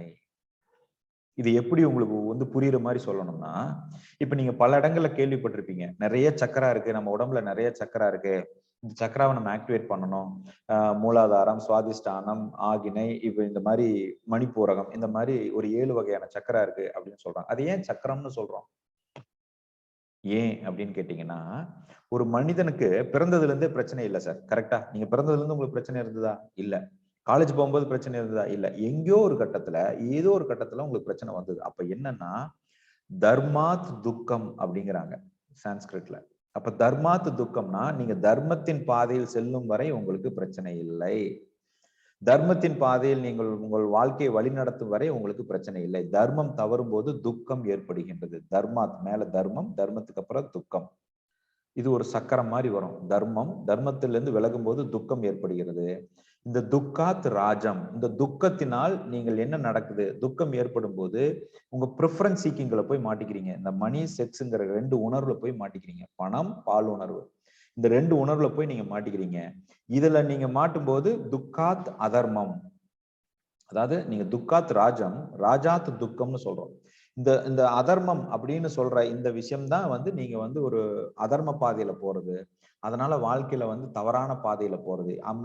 அந்த அதர்மத்துல போகும்போது நீங்க பல இடங்கள்ல போய் நொந்து நூடுல்ஸ் ஆகி, அடிபட்டு, மிதிப்பட்டு, எனக்கு நிம்மதியா வாழ்க்கை வாழ்ந்தா போதும்டா சாமி, வேற இன்னும் வேண்டாம், எனக்கு தூங்குனா போதும், நிம்மதியா தூங்குனா போதும்னு ஒரு எண்ணம் வரும் பாருங்க. அப்ப நீங்க என்ன பண்ணுவீங்கன்னா மறுபடியும் தர்மத்தின் பாதையில வருவீங்க. இப்ப இது ஒரு சுழற்சி, இது ஒரு சக்கரம். அப்போ எந்த ஒரு மனிதன் தர்மத்திலிருந்து விலகுறானோ அவன் துக்கத்துக்கு ஆளாகிறான். துக்கத்துக்குள்ள போகும்போது ராஜத்துக்கு ப்ரிஃபரன்ஸ் சீக்கிங், மணி, செக்ஸ்ங்கிற 2 விஷயத்துக்கு அடிமையாகிறான். அங்கிருந்து அவன் அதர்ம பாதையில போறான். இந்த அதர்ம பாதையில போய் அடிபட்டு, மிதிப்பட்டு, மீண்டும் நான் வாழ்க்கையை நல்லா வாழ்ந்தா போதும், ஒழுக்கமா வாழ்ந்தா போதுங்கிற உணர்வுக்கு அவன் மீண்டும் வருகிறான். அதைத்தான் நாம மீண்டும் தர்மத்தின் பாதைக்கு, இந்த சுழற்சியை தான் சக்கரம் அப்படின்னு சொன்னான். அதனாலதான் சக்கரம். அப்போ 7 சக்கரம்னு சொல்றது இந்த 7 இடத்திலும் இருக்கக்கூடிய உறுப்புகளில் நான் ஒழுக்கம் தவறக்கூடாது. அப்ப எனக்கு இருக்கக்கூடிய பிரச்சனைகளுக்கு உண்டான காரணம் ஏதோ ஒரு இடத்துல மணி, செக்ஸ், இந்த 2 உணர்வுகளை நான் சரியாக கையாளவில்லை, சரியாக அதை அணுகவில்லை. அதனால தான் எனக்கு இப்ப பிரச்சனை. அதனால தான் எனக்கு கடன் பிரச்சனை, அதனால தான் எனக்கு சமுதாயத்துல பிரச்சனை, அதனால தான் எனக்கு தொழில பிரச்சனை, அதனால தான் எனக்கு உறவுகள் பிரச்சனை. அத்தனை பிரச்சனைக்கும் காரணம் மணி, செக்ஸ்ங்கிற அந்த 2 உணர்வு தான், வேற எதுவுமே கிடையாது. there is nothing. அப்ப இதை எப்படி கையாளுவது, இதை எப்படி முறையாக ஒழுக்கமாக கையாளுவதுன்னு நீங்க புரிஞ்சுக்கிட்டீங்கன்னா உங்க மனதை கையாள தெரிந்துவிடும். மனதை கையாள தெரிந்து விட்டால் உங்களுடைய செயலில் நிதானம் வரும். உங்கள் செயலில் நிதானம் வந்து விட்டால் உங்களுடைய ஒவ்வொரு செயலுக்கு உண்டான ரிசல்ட்டும் பியூட்டிஃபுல்லா இருக்குங்க. அவ்வளவுதான், சிம்பிள். அப்ப இதை எப்படி நான் அணுகுகிறது, இதை எப்படி நான் ஏற்படுத்துகின்றது, அங்கதான் சூட்சமே இருக்கு. அப்போ இந்த 2 உணர்வுகளிலிருந்து உங்களை மீட்டு எடுத்து நீங்கள் சரியான பாதைக்கு இட்டு செல்லக்கூடிய ஒரு பயிற்சி தான் முக்தி. அந்த நோக்கத்தை நீங்கள் உணர்ந்து கொள்வதற்கு தான் இன்னைக்கு மனிதனாக நீங்கள் பிறந்திருக்கிறீர்கள். அப்ப மனிதனாக பிறந்தது ஒரு வாய்ப்பு. எதற்கு? இந்த 2 உணர்வுகளையும் அணுகி என்னுடைய வாழ்க்கையில் உணர்வுகளுக்கு நான் அடிமையாகாமல் என் வாழ்க்கையை வாழ்ந்து நான் முக்தி அடைய வேண்டும். அதுதான் சாகா வரம் அப்படின்னாங்க முன்னோர்கள். சாகா வரம்னு சொல்றாங்க. சாகா வரம்னா மீண்டும் பிறக்காமல் இருப்பது அல்ல. சாகா வரம் என்பது நீங்கள் கர்ம வினையை முழுவதுமாக அகற்றுவது. அப்ப கர்ம வினைனா என்ன சார்? கர்ம வினையெல்லாம் உண்மையா சார்? கர்ம வினைனா என்ன அப்படின்னு கேட்டீங்கன்னா, இப்ப கர்மா அப்படின்னா என்னன்னு கேட்டீங்கன்னா, இட் இஸ் அன் ஆக்ஷன். நான் செய்கின்ற ஒவ்வொரு செயலும் கர்மா சார். கர்ம வினைங்கிறது ஒண்ணு பெரிய ஒரு சிதம்பர ரகசியம் எல்லாம் ஒண்ணு இல்லை. இன்னைக்கு நான் காலையில தூங்கி எந்திரிச்சதுல இருந்து நான் செய்யற ஒவ்வொரு செயலும் ஆக்ஷன். ஒவ்வொரு ஆக்ஷனும் கர்மா தான் சார். என் குழந்தைகளை நான் எப்படி பேசுறேன், என் மனைவியிடம் நான் எப்படி பேசுறேன், நான் எப்படி என் உடலை பார்த்து கொள்கிறேன், நான் ஒரு டிவியில பார்க்கும்போது நிகழ்ச்சி எப்படி பார்க்கிறேன், நான் ஒரு நபரை பார்க்கும்போது எப்படி பார்க்கிறேன், என் பார்வை எப்படி இருக்கு, என் சிந்தனை, இது அத்தனையும் கர்மா தான். அப்ப நான் செய்கின்ற செயல் ஒரு எதிர்வினையை உருவாக்கும். அந்த எதிர்வினையை என்னால் எதிர்கொள்ள முடியுங்கிற ஒரு அவேர்னஸோட நான் செய்கிற செயல் நல்ல கர்மா. நான் செய்கின்ற செயல் ஒரு எதிர்வினையை உருவாக்கும். அந்த எதிர்வினையினால் எனக்கு வருகின்ற விளைவுகளை பற்றி நான் உணராமல் நான் செய்கின்ற செயல் கர்மா. அதுதான் கெட்ட கர்மான்னு சொல்றது. நல்லா புரியுதுங்களா? இது ஒன்றும் நீங்க கொஞ்சம் கவனம் தவறுனீங்கனாலும் இந்த பாயிண்ட் உங்களுக்கு புரியாம போயிடும். அதனால கேட்டு அண்டர்ஸ்டாண்ட் பண்ணிக்கங்க. நான் செய்கின்ற செயலுக்கு ஒரு எதிர்வினை உண்டு. அந்த எதிர்வினையை என்னால் அணுக முடியுமாங்கிற ஒரு அவேர்னஸோட விழிப்போட நான் செயலை செய்தேன் என்றால் அது நல்ல செயல், நல்ல கர்மா. நான் செய்கின்ற செயலுக்கு ஒரு எதிர்வினை உண்டு. அந்த எதிர்வினையை என்னால் எதிர்கொள்ள முடியுமா? அந்த விளைவுகளை நான் உணராமல் செய்கின்ற செயல் கெட்ட செயல். அது கெட்ட கர்மா. அவ்வளவுதான், சிம்பிள். அப்ப எல்லாமே கர்மா தான். ஆக்ஷன்ஸ் எவ்ரிதிங் இஸ் அ கர்மா. அப்ப நான் இங்க என்ன பண்ணணும்? ஒவ்வொரு கணமும் என்னுடைய செயலில் துரிதமாக இருக்க வேண்டும். என் செயலில் ஒழுக்கம் வேண்டும். என் எண்ணத்தில் ஒழுக்கம் வேண்டும். அப்போ இதை சரி செய்வது 3 எண்ணம், சொல், செயல். இது 3 நேர்கோட்டுல இருந்துச்சுன்னா உங்களுடைய மொத்த கர்மாவும் நல்ல செயலாக இருக்கும், நல்ல சிந்தனையாக இருக்கும், நல்ல வார்த்தையாக இருக்கும். உங்களுக்கு கர்மா என்பது நல்ல விஷயமாக இருக்கும். அப்ப இந்த கர்மா எப்படி பதிவுகளாக உருவாகுது அப்படின்னா, அது பேரண்ட்ஸ் கிட்ட இருந்து வருது. அதெல்லாம் நம்ம டீடைல் பயிற்சியில நம்ம பார்ப்போம். ரைட்டுங்களா? இன்னைக்கு நீங்கள் உணர்ந்து கொள்ள வேண்டியது, இப்ப இந்த தேவைகளுக்கு உண்டான என்னை நான் எப்படி தயார்படுத்திக் கொள்வது? இந்த தேவைகளை நான் முழுவதுமாக அடைவதற்கும், என் தேவைகளை நான் பூர்த்தி செய்வதற்கும், என் வாழ்க்கையில் ஏற்படுகின்ற பிரச்சனையிலிருந்து நான் மீண்டு வருவதற்கும் என்னை நான் முழுமையாக எப்படி வழிநடத்தி செல்வது? என்னை நான் எப்படி மேம்படுத்திக் கொள்வது? அதுதான் இங்க நம்ம பார்க்க வேண்டியது. அப்ப நீங்க இதை முழுமையா புரிந்து கொள்ள வேண்டியது, இதுவரை என்னுடைய ஒவ்வொரு செயலிலும் இருக்கின்ற அறியாமை மட்டுமே என் பிரச்சனைக்கு காரணம். அப்ப இங்க பிரச்சனைக்கு யாரு காரணம்? உங்களுக்கு இருக்கக்கூடிய பிரச்சனைக்கு யாரு காரணம்? நாம தான் காரணம். தேர் இஸ் நோ நான் இந்த நபரை கல்யாணம் பண்ணதுனால எனக்கு அதிர்ஷ்டம் இல்லை, எனக்கு வந்து துரதிர்ஷ்டம் ஆயிடுச்சு. இந்த நேரத்துல போய் நான் தொழில் பண்ணதுனால, நான் தொழில் ஆரம்பிச்ச நேரம் சரியில்லை, அதனால எனக்கு பிரச்சனை. என்னுடைய இவரு வந்து எனக்கு வந்து செய்வனை செஞ்சுட்டாரு, அவரு வந்து எனக்கு மந்திரம் பண்ணிட்டாரு. கிடையவே கிடையாதுங்க. There is nothing like that. என்னை நான் முழுமையாக உணர்ந்து கொள்ளவில்லை, என்னை நான் முழுமையாக கவனிக்கவில்லை, என் மீது இன்னும் கவனம் இல்லை. அதுதான் உங்க பிரச்சனைக்கு காரணம். இப்போ நான் ஜெயிக்கணும்னா நான் ஜோசிகாரை நம்பணுமா, சாமியாரை நம்பணுமா, இல்ல எதிரே இருப்பனை நம்பணுமா, இல்ல சமுதாயத்தை நம்பணுமா, இல்ல இன்னொருத்தனை நம்பணுமா, என்ன நம்பணுமா? என்னதான் நம்பணும். எப்படி நான் தோற்றதுக்கு நான் காரணமோ அப்படி நான் ஜெயிக்க போறதுக்கும் நான் தான் காரணம். அப்ப நான் ஜெயிக்கணும்னா முதல்ல எனக்குள்ள ஒரு புரிதல் ஏற்பட வேண்டும். அந்த புரிதல் இதுவரைக்கும் நடந்த மொத்த தோல்விக்கும் நான் தான் காரணம் என்ற புரிதல் ஏற்பட வேண்டும். இதுவரைக்கும் நான் இழந்தது மொத்தத்துக்கும் நான் தான் காரணம் என்ற புரிதல் ஏற்பட வேண்டும். இதுவரைக்கும் நான் அனுபவித்த அத்தனை துன்பங்களுக்கும் நான் எங்கோ எதிர்வினையை விளைவுகளை உணராமல் செய்த செயலினால்தான் அந்த விளைவுகள் நடந்திருக்கு. கரெக்டா? இன்னைக்கு எனக்கு இப்போ ஒரு பிரச்சனை இருக்கு, இன்னைக்கு உங்களால ஒருத்தர் பதில் சொல்ல முடியல, இன்னைக்கு உங்களால ஒருத்தர் சந்திக்க முடியலன்னா ஏதோ ஒரு இடத்தில் நீங்கள் அதனுடைய எதிர்வினையை விளைவுகளை நீங்கள் உணராமல் நீங்கள் முறையாக யோசிக்காம ஒரு செயலை செஞ்சுட்டீங்க. அது கூட கான்சிக்வன்சஸ் தான் இப்ப நடக்குது. ஆனா நாம என்ன சொல்றோம்? என் கணவர் ரொம்ப டார்ச்சர் பண்றாருங்க, என் மனைவி ரொம்ப டார்ச்சர் பண்றாங்க, என்னுடைய தொழில வந்து இங்க காம்படிஷன் அங்க காம்படிஷன், அதனால எனக்கு தொழில் நடக்கல. கிடையவே கிடையாது. நான் என்னுடைய அறியாமையினால் மட்டுமே என் பிரச்சனையை நான் இங்கு எதிர்கொண்டு இருக்கிறேன். அப்ப பிரச்சனையிலிருந்து நான் மீண்டு வரணும்னா நான் சுயஞானத்தோடு தெளிவு பெறாமல் என் பிரச்சனையிலிருந்து நான் மீண்டு வரவே முடியாது.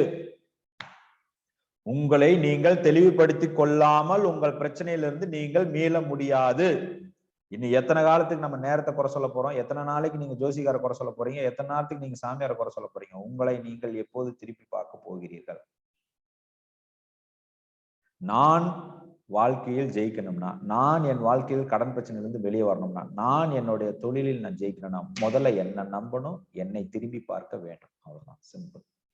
அந்த உங்களை எப்படி நம்புறது, உங்களை எப்படி திரும்பி பார்க்கறது, உங்களை எப்படி மேம்படுத்திக் கொள்வது, உங்களை எப்படி நுணுக்கங்கள், அதுக்குத்தான் இது வந்து நான் உங்களை தயார்படுத்தலாமே தவிர செயல் உங்களுடைய. நான் உங்களுக்கு சொல்லிக் கொடுக்கலாமே தவிர செயல் உங்களுடைய.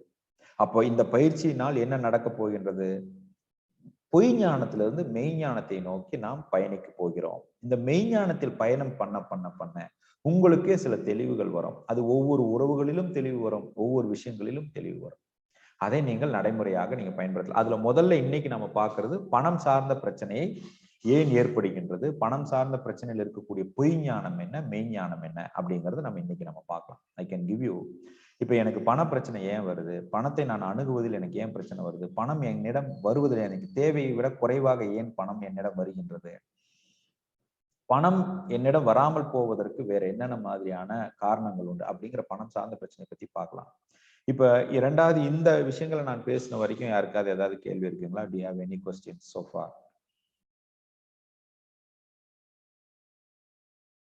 எல்லாரும் இந்த பப்ளிக் எக்ஸாமுக்கு ப்ரிப்பேர் பண்ணிட்டு உட்கார மாதிரி சீரியஸாவே இருக்கிறீங்களே, ரொம்ப சீரியஸா இருக்கிறீங்களே.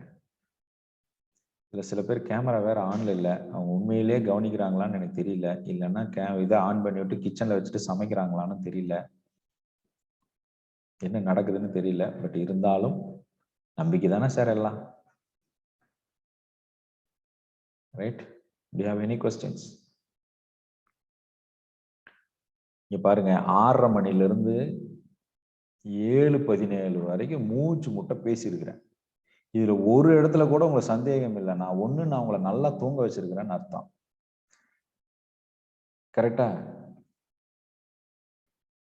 ஒரு இடத்துல கூடவா கேள்வி இல்லை? புரியுது, கேள்வி இல்லாம கிடையாது, புரியுது. ஃபைனலா கேட்டுக்கலான். சிறப்புங்க. போனா போது, பாவம் மனுஷன் ஏதோ பேசிட்டு இருக்கிறானே, இன்னும் இல்ல நாங்க யாரும் தூங்கல அப்படிங்கறத தெரிவிச்சுக்கிறோம், கவனிச்சுக்கிட்டு இருக்கு. ரைட், சிறப்பு. சரி, அப்பனா எனக்கு ஒரு கேளுங்க ஐயா. ஐயா கேளுங்க. வந்து ஒவ்வொரு செயலுக்கும் உண்டான எதிர்வினை தான் நம்மளோட ரிசல்ட் அப்படின்னு சொல்றோம். மகிழ்ச்சி கொடுத்தா அது நல்ல செயல், கெடுதல் கொடுத்தா கெட்ட செயல் அப்படிங்கும். இது வந்து நம்ம உணர்ந்து செய்யறோம். ஒரு வயசு ஒரு 15 வயசு 18 வயசுக்கு அப்புறம் செய்யற செயலுக்கு ரைட்டு சார். அதுக்கு முன்னாடி ஏற்படக்கூடிய ஒரு கஷ்டங்கள், ஒரு சிலர்லாம் தாய் தந்தை இல்லாம பிறக்கிறது, ஒரு சிலர் வந்து ஒரு ஏழ்மையா பிறக்கிறது, உணவு இல்லாம இருக்கிறது, அதையெல்லாம் வந்து எந்த வகையில சார் நம்ம எடுத்துக்கிறது? நிச்சயமா, அதுதான் அங்கதான் சூட்சமே இருக்கு சார். அங்கதான் சூட்சமே இருக்கு. அதை பத்தி தான் நம்ம பார்க்க போறோம். ஒரு 3 பருவங்களை பார்க்க போறோம். பாலப்பருவம், குமார பருவம், விருத்த பருவம்னு 3 பருவங்கள் பார்க்க போறோம். இந்த பிரச்சனைகளுக்கெல்லாம் காரணம் எங்க துவங்குதுங்கிறத நம்ம அங்கதான் பார்க்க போறோம். 0 to 12 இயர்ஸ் வரைக்கும் இருக்கிறது பாலப்பருவம். 13 வயசுல இருந்து 23 வயசு வரைக்கும் இருக்கிறது வந்து குமார பருவம். 24 வயசுக்கு மேலே இருப்பது விருத்த பருவம். அப்ப அந்த பதிவுகள், அந்த பருவத்துல ஏற்படுற பதிவுகளும் இப்ப நாம எதிர்கொள்ளக்கூடிய பிரச்சனைகளுக்கு காரணம். அதை பத்தி நம்ம டீட்டெயில்டா பயிற்சியில பார்க்க போறோம் சார். டீட்டெயில்டா பார்க்க போறோம். நான் ஒன் பை ஒன் இப்ப நான் இந்த பணத்தை பத்தி பேசும்போதும் சில இடங்களை நான் அதை பத்தி பேசுவேன். பட் இருந்தாலும் கேள்வி வந்து ரொம்ப நல்ல கேள்வி. உங்களுடைய கேள்வி ரொம்ப தரமான கேள்வி. நன்றி.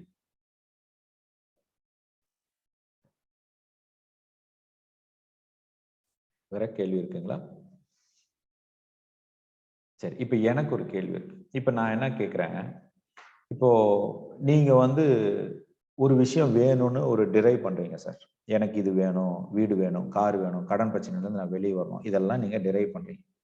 இது எதன் அடிப்படையில டிரைவ் பண்றீங்க? இது எதன் அடிப்படையில எழுதுறீங்க? எதை வச்சு எனக்கு வீடு வேணும்னு சொல்றீங்க? எதை வச்சு எனக்கு கார் வேணும்னு சொல்றீங்க? எதை வச்சு எனக்கு பணம் இப்படி ஒரு 10 லட்சம் ரூபாய் நான் சம்பாதிக்கணும்னு சொல்றீங்க? எதன் அடிப்படையில் உங்களுடைய தேவைகளை நீங்கள் எழுதியிருக்கிறீர்கள்? எதனால உங்களுக்கு அது வேணும்? ஏன் உங்களுக்கு அது வேணும்? என் கேள்வி புரியுதா? இது வேணும்னு சொல்றீங்களா, ஏன் உங்களுக்கு அது வேணும்? இப்ப சொந்த வீடு வேணும்னு எத்தனை பேர் எழுதிருக்கீங்க? சரி, இப்ப இது ஏன் வேணும்னு எனக்கு பதில் சொல்லுங்க. கார் வேணும்னு எத்தனை பேர் எழுதிருக்கீங்க? ஏன் உங்களுக்கு கார் வேணும்னு சொல்லுங்க. நான் நல்ல தொழில் பண்ணி தொழில வந்து சக்சஸ்ஃபுல் ஆகணும், நான் தொழில நல்லா சம்பாதிக்கணும்னு எழுதிருப்பீங்க. ஏன் நீங்க தொழில் பண்ணணும்?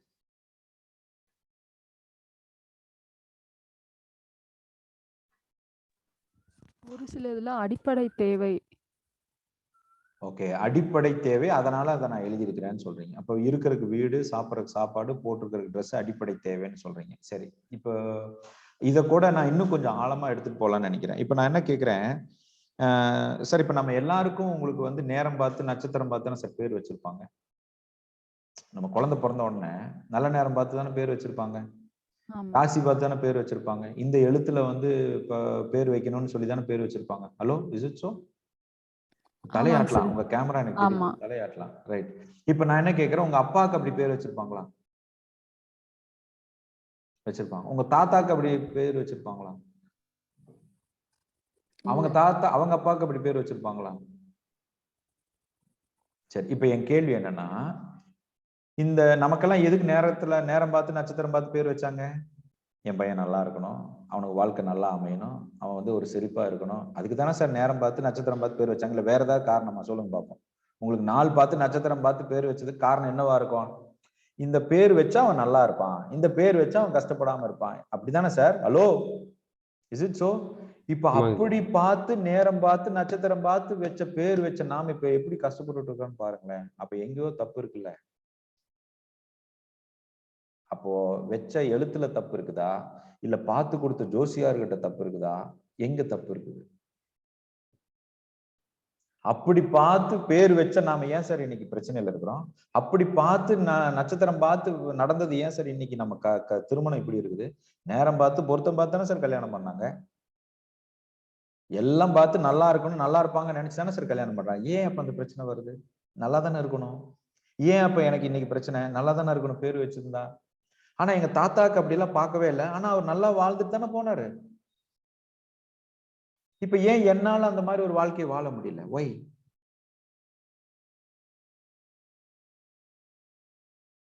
ஒய்? நேரம் பார்த்து நட்சத்திரம் பார்த்து வைத்த பேர் ஏன் இன்னைக்கு பல பிரச்சனைகள் சந்தித்து கொண்டு இருக்கிறது? ஏன்டா பிறந்தோங்கிற ஒரு கேள்வி வர்ற அளவுக்கு நமக்கு பிரச்சனை இருக்குல்ல. ஏன்டா எனக்கு மட்டும் இவ்வளவு பிரச்சனைன்னு சிந்திக்கிற அளவுக்கு சந்தர்ப்பம் நமக்கு ஏற்படுது இல்ல. இது ஏன்?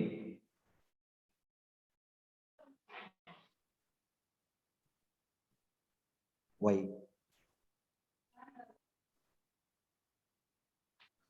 இப்ப என் கேள்வி, நேரம் பார்த்தவர் தவறா, பேர் வைத்தவர் தவறா, இல்ல பேர் வைக்கப்பட்டவர் தவறா? இது நான் ஏன் சார் அதை அனுபவிக்கணும்? என் கேள்வி யாரோ சார் எங்க அப்பா போய் ஜாதகம் பார்த்தாரு, ஜோசியம் பார்த்தாரு, அவர் கொடுத்தாரு, வந்து பேரை வச்சாரு. இந்த பிரச்சனை நான் ஏன் சார் சந்திக்கணும்? Why should I face this problem?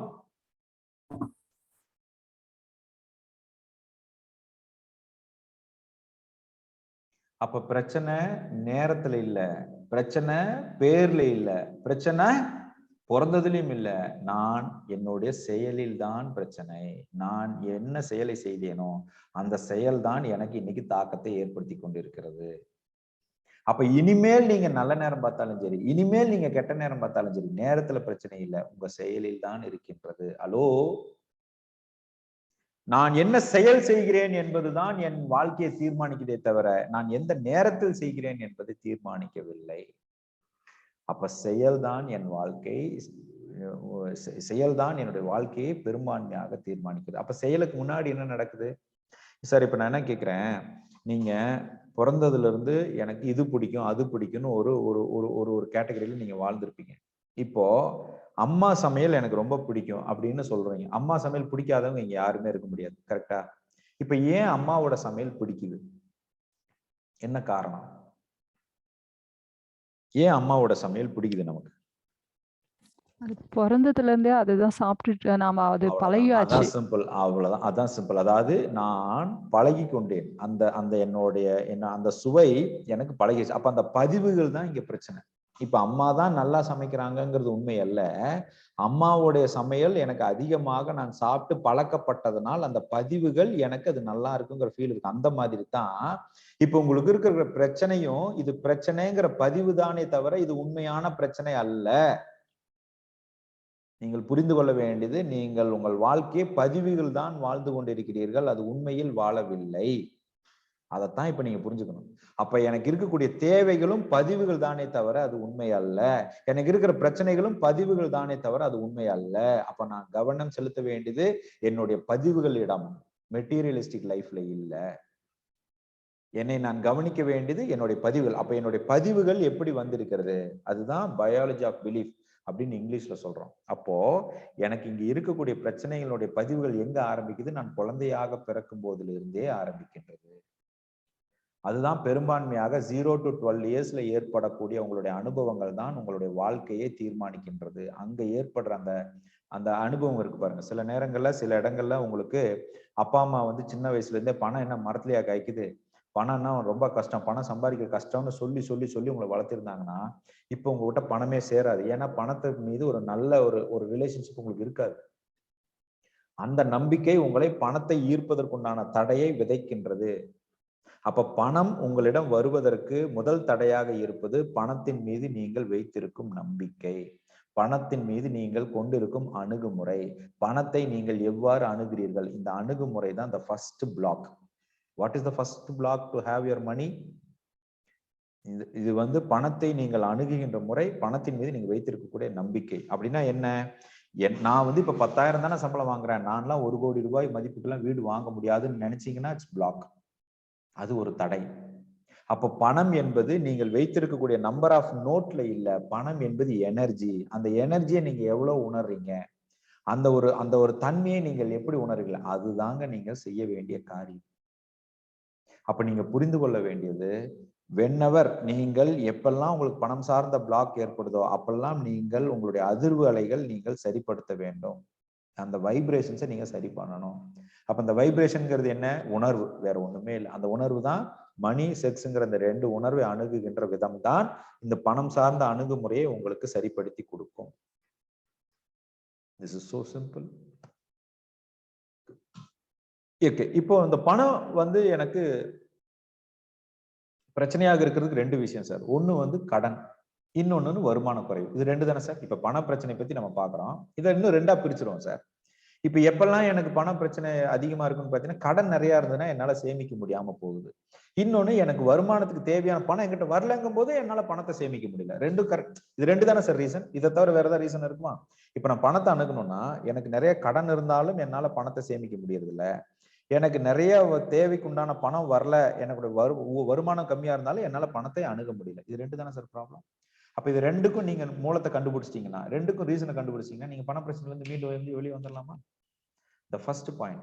அப்ப கடன் பிரச்சனையை ஏன் வருது, கடன் இருந்து நான் எப்படி அணுகுவது அப்படின்னா, நல்லா புரிஞ்சுக்கங்க. கடன் பிரச்சனை என்பது நான் என்னுடைய கர்ம வினையினால் தான் ஏற்பட்டிருக்கிறது. அப்போ நீங்க கடன் பிரச்சனையிலிருந்து நீங்க வெளியே வர்றதுக்கு நீங்க ஃபர்ஸ்ட் பண்ண வேண்டியது, கடன் வாங்கி இன்னொரு கடனை அடைக்க கூடாது. நீங்க செய்ய வேண்டிய த கிரேட்டஸ்ட் திங், பேசிக்கலா நீங்க பண்ண வேண்டியது, கடன் வாங்கி இன்னொரு கடனை அடைக்க கூடாது. இதை நீங்கள் செய்யவே கூடாது. ஒண்ணு. 2வது, நீங்க இப்ப இந்த கடனை அடைப்பதற்கு இதை நான் சம்பாதித்து தான் நான் அடைக்க போகிறேங்கிற ஒரு மனநிலைக்கு நீங்க வரணும். இப்ப ஃபார் எக்ஸாம்பிள், நீங்க யாருக்காவது நம்பி வாங்கி கொடுத்துருப்பீங்க. உங்க நண்பனுக்கோ உங்க ஃப்ரெண்டுக்கோ யாருக்காவது நீங்க பணத்தை வாங்கி கொடுத்துருப்பீங்க. அவர் பணம் கொடுக்காம இருந்திருப்பாரு. ஆனா அந்த கடனால நீங்க பதில் சொல்லிட்டு இருப்பீங்க. அது உங்களுக்கு ஒரு தலைவலியா இருக்கலாம், அது உங்களுக்கு உறுத்தலா இருக்கலாம். நீங்க போய் அவர்கிட்ட ஃபாலோ பண்ணிட்டு இருப்பீங்க. இப்ப நான் இந்த இடத்துல சொல்ல வேண்டியது, நீங்க அப்படி யாருக்கெல்லாம் வாங்கி கொடுத்துருக்கீங்களோ, நீங்க இந்த நேரத்துல உங்களுக்கு யாருக்கெல்லாம் நீங்க பணம் கொடுக்க வேண்டிய பொருள் அத்தனை நீங்க முதல்ல பொறுப்பு ஏத்துக்கங்க. First accept that is your liability. இது நான் கொடுக்க வேண்டிய கடன், இது என்னுடைய கடன் முதல்ல நீங்க ஏற்றுக்கொள்வதுதான் பணத்து பிரச்சனையிலிருந்து நீங்க வெளிவருவதற்கான முக்கிய சூட்சமம். ஃபர்ஸ்ட் நீங்க அதை தான் அக்செப்ட் பண்ணணும். 3வது, இப்ப ஹவுசிங் லோன் வாங்கியிருப்பீங்க, கார் லோன் வாங்கியிருப்பீங்க. இதுல இருந்து நான் எப்படி சார் மீண்டு வர்றதுன்னா, முதல்ல இந்த கடன் என்பதை நான் விரைவாக அடைத்தே தீர வேண்டும். இந்த பொருளை விட எனக்கு கடன் தீர்வதுதான் முக்கியம்னு நினைக்கணும். இப்ப நம்ம பல நேரங்கள் என்ன நினைக்கிறோம், கடன் வாங்காம இந்த பொருளை வாங்க முடியாதுன்னு நினைக்கிற, தட் இஸ் பிளண்டர். அதை நீங்க அப்படி நினைக்கவே கூடாது. கடன் வாங்காம, இப்ப சார் நான் எப்படி சார் ஒரு 60 லட்சம் 70 லட்சம்லாம் நான் இப்ப என் கையில எங்க சார் பணம் இருக்கு, இதை வச்சு நான் ஒரு வீடு வாங்கணும்னா நான் லோன் வாங்கி தான் நான் வாங்கணும். முதல்ல அந்த மனநிலையில இருந்து வெளியே வாங்க. It is not true. நான் உதாரணத்துக்கு சொல்லுவேன், ஓ மை காட்னு நினைக்கிறேன் ஒரு யூடியூப் சேனலு. ஒருத்தர் ஒரு PhD முடிச்சுட்டு ப்ரொஃபஸரா இருந்தவர் திருவண்ணாமலையில போய் துறவரம் போறேன்னு சொல்லிட்டு தான் கட்டியிருந்த ஒரு 75 லட்சம் ரூபாய் வீட்டை ₹1 கொடுத்துட்டு போனார் ஒருத்தர். எப்படி நடந்தது அவருக்கு நடக்குது. அப்போ எனக்கும் அந்த மாதிரி யாராவது ₹1 வீடு கொடுப்பாங்களான்னு கேட்காதீங்க. நான் அதை சொல்லல. நீங்க தாட்டை வச்சீங்கன்னா, நீங்கள் கடன் வாங்காம செய்யணுங்கிற தாட்டை வச்சீங்கன்னா நிச்சயம் அது நடக்கும். இது பிரபஞ்சம் அவ்வளவு பவர்ஃபுல்லுங்க. இந்த இயற்கை அவ்வளவு பவர்ஃபுல். உங்களுக்குள்ள அப்படிப்பட்ட ஆற்றல் உண்டுங்கிறது எப்ப புரிஞ்சுக்க போறீங்க தான் நான் கேட்கிறேன். உங்களுக்குள் அப்படிப்பட்ட ஒரு ஆற்றல் இருக்கிறது. எப்படிப்பட்ட ஆற்றல் இருக்கின்றது? மிக உயர்ந்த பொருள் நீங்க நினைக்கிறீங்க இல்லையா, அது மிகுந்த உயர்ந்ததே கிடையாது. அதை விட உயர்ந்தவர் நாம், அதை விட உயர்ந்த ஆற்றலை கொண்டவர்கள் நீங்கள் அப்படிங்கிறது எப்ப புரிஞ்சுக்க போறீங்க? அப்ப இந்த பிரபஞ்சத்துல நாம் ஒரு சின்ன புள்ளியாகி இருந்தால் கூட இது அத்தனையும் நீங்கள் ஏற்றுக்கொள்ளும் மிகப்பெரிய ஆற்றல் உங்களிடம் இருக்கின்றது. இதை நீங்கள் உணரும் தருணம் மட்டுமே, இதை நீங்கள் உணரும் கணம் மட்டுமே உங்களுடைய வாழ்க்கையை நீங்கள் சிறப்பாக வழிநடத்த முடியும். அப்போ ஃபர்ஸ்ட் கடன் வாங்கித்தான் நான் ஒரு பொருளை வாங்க முடியும், கடன் வாங்கித்தான் ஒரு செயலை செய்ய முடியுங்கிற ஒரு விஷயத்திலிருந்து நீங்க வெளியே வரணும். This is the third thing. இறுதியாக நாலாவதா நீங்க கவனம் செலுத்த வேண்டியது, பணத்திற்கு நீங்கள் எப்பெல்லாம் எதிர்வினையை நீங்க கொடுக்குறீங்களோ அப்பெல்லாம் நீங்க மணி பிளாக் ஆகும். இப்போ ஃபார் எக்ஸாம்பிள், இப்ப பணத்தை அணுகுகின்ற முறையில் எதிர்வினைன்னு ஒண்ணு இருக்கு. இப்ப நீங்க டிவி டேபிள் மேல பணத்தை வைக்கிறது, அங்கங்க போடுறது, நீங்க பணத்தை கொஞ்சம் கூட நீங்க லாயல் பண்ணாம, நீங்க பணத்தை மதிக்காம ஹேண்டில் பண்றது, இதெல்லாம் எதிர்வினை. இதெல்லாம் இந்த மாதிரியான அப்ரோச்சும் இருக்கக்கூடாது. அப்ப என்ன, எனக்கு இந்த கணம் இருக்கின்ற பணத்திற்கு நான் நன்றியோட இல்லை. என்னிடம் இந்த கணம் இந்த என் பர்ஸ்ல இப்ப பணம் இருக்குல்ல, இதுக்கு நான் இப்ப நன்றியோட இல்லைன்னு அர்த்தம். எப்ப இருப்பதற்கு நான் நன்றி சொல்கின்றேனோ அப்பதான் அதை விட எனக்கு தேவைக்கு வேற்ற பணம் என்னை நோக்கி வரும். இருப்பதற்கே நான் நன்றி சொல்லணும், அப்ப என்னை நோக்கி எப்படி வரும் பணம், எப்படி வரும்? Right? So is it so simple. இதுல இந்த பொருளாதார தடை வருவதற்குண்டான என்னுடைய உறவு முறைக்குண்டான என்னுடைய வாழ்வியல்ல இருக்கக்கூடிய சிக்கல் என்ன அப்படின்னு கேட்டீங்கன்னா, அது ஒரு 4 விஷயம் இருக்கு நீங்க செய்யக்கூடாதது. ஃபர்ஸ்ட், அம்மா, அப்பா, மாமனார், மாமியார், கணவன், மனைவி, உடன்பிறப்பு, இந்த உறவுகளை நீங்கள் ஹர்ட் பண்ணவே கூடாது. ஹர்ட் பண்ணீங்கன்னா உங்களுக்கு பொருளாதார பிரச்சனை நிச்சயம் வரும். அப்படின்னா என்ன சார், அவங்க என்ன சொன்னாலும் நான் இழிச்சுவாய்த்தனமா இருக்கணுமா? நான் அப்படி சொல்லலை. அவங்க சொல்றதுல உங்களுக்கு உடன்படலைன்னா உடன்படலைன்னு சொல்லிடுங்க. பட் டிஸ்ரெஸ்பெக்ட் பண்ணாதீங்க. டோன்ட் டிஸ்ரெஸ்பெக்ட் இந்த ரிலேஷன்ஷிப்.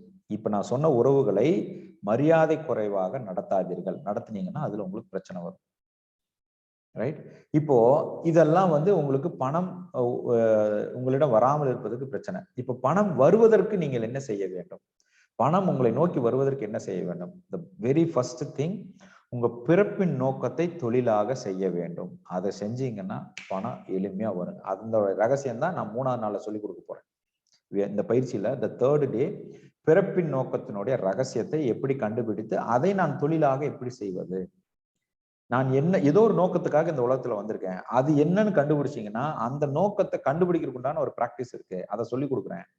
அதை நீங்க ஒன் பை ஒன் இம்ப்ளிமெண்ட் பண்ணி அதை ஃபில்டர் பண்ணி நீங்க அந்த பிறப்பின் நோக்கத்தை முழுமையாக நீங்கள் உணர்ந்து அதை நீங்கள் தொழிலாக செய்யும் பட்சத்தில் நீங்கள் உச்சகட்ட ஒரு பணத்தை ஈர்ப்பதற்குண்டான வழியை செய்யலாம். இங்க பணம் ஈர்ப்பதுங்கிறது எதை சொல்றேன் அப்படின்னா, உங்களுடைய புரிதல் தான் பணத்தை ஈர்க்கக்கூடிய தன்மை. இது லா ஆஃப் அட்ராக்ஷன். நான் டெய்லி செக் வச்சு நான் இது பண்றேன், டெய்லி நான் பேப்பர் வச்சு பண்றேன், இது எல்லாமே நம்பிக்கையை தான் கொடுக்கின்றதே தவிர உண்மை என்ன என்றால் நீங்கள் அதற்கான செயலை செய்தால் மட்டுமே ரிசல்ட். நீங்க செய்யற செயலுக்கான ரிசல்ட் தான் பிரதர் பணம். உங்களுடைய ரிசல்ட் மட்டும்தான் பணம். அப்ப அந்த ரிசல்ட் எங்கிருந்து வருகிறது? சிறப்பான செயலுக்குத்தான் வருகின்றது. அப்போ பணத்தை ஈட்டித்தான் நான் கடனை அடைக்க போகிறேன் அப்படிங்கிற ஒரு முடிவுக்கு வந்துருங்க. பணத்தை ஈட்டுவதற்குண்டான உச்சகட்ட முறை, உச்சகட்ட தத்துவம் என்ன அப்படிங்கிறதையும் நாம இங்க we are going to see third டேல. அதுக்கப்புறம் நீங்க இப்ப இருக்கிற வருமானத்தை நீங்க ரூல் ஆஃப் 72ன்னு ஒண்ணு இருக்கு, ரூல் ஆஃப் 114ன்னு ஒண்ணு இருக்கு. அது மாதிரி நீங்க பணத்தை இரட்டிப்பாக நான் சம்பாதிக்கும் தன்மை என்ன, பணத்தை 3 டைம்ஸ் நான் சம்பாதிக்கக்கூடிய முறை என்ன, இது எல்லாமே நம்ம ஒன் பை ஒன் நம்ம பார்க்க போறோம். பட் இதற்கெல்லாம் அடிப்படை என்னுடைய மனோபாவம் தான் அப்படிங்கிறது புரிஞ்சுக்கணும். என்னுடைய மனநிலை தான் என் பிரச்சனைக்கு காரணம். அப்ப மனநிலை எங்கு மாற வேண்டும்? என் பிரச்சனைக்கு காரணம் நான் தான், என் பிரச்சனைக்கு தீர்வும் நான் தான். இப்ப தீர்வை தான், இந்த நுணுக்கங்களை தான் நான் உங்களுக்கு கத்துக் கொடுத்துட்டு இருக்கிறேன். இந்த நுணுக்கங்களை நீங்கள் முழுமையாக கத்துக்க நீங்கள் உச்சகட்ட புரிதலை நோக்கி செல்வீர்கள். இந்த புரிதல் உங்களுக்கு மிகப்பெரிய ஒரு பிளஸ்ஃபுல்லான ஒரு வாழ்க்கையை வாழ்வதற்கு உதவி செய்யும். That is what the simple. Right? அப்போ இப்படிப்பட்ட சூழ்நிலையில் நீங்கள் உங்கள் பணத்தை நோக்கின பயணம் பண்ணும் பொழுது நீங்க கவனிக்க வேண்டிய சில விஷயங்கள் இருக்கு. இப்போ ஒரு பேப்பர் பேனா எடுத்துக்கங்க. Take a paper and pen. நீங்க என்ன எழுதணும் அப்படின்னு கேட்டீங்கன்னா, இப்போ உங்களுக்கு பண பிரச்சனை இருக்கு அப்படின்னா, இப்ப பண பிரச்சனை இருக்கு அப்படின்னா நீங்க கடன் எவ்வளவு இருக்கு அப்படிங்கறத முதல்ல எழுதுங்க. What are the liability you have அப்படிங்கறது எழுதுங்க. அந்த லைபிலிட்டி வெறும் மொத்த தொகை மட்டும் எழுதுனீங்கன்னா போதும். I don't want the breakups. மொத்தமா எனக்கு கால்குலேட் பண்ணி இவ்வளோ லட்சம் ரூபாய் கடன் இருக்கு அப்படின்னு எழுதுங்க. இப்ப வருமானம் உங்களுக்கு மாசம் எவ்வளவு வருதுங்கிறத வலது பக்கம் எழுதுங்க. இடது பக்கம் கடன் எழுதுங்க. வலது பக்கம் வருமானம் என்ன வருதுங்கிறத எழுதுங்க. மொத்த கடனை நீங்க இடது பக்கம் எழுதுவீங்க, மொத்த மாத வருமானத்தை வலது பக்கத்துல எழுதுவீங்க.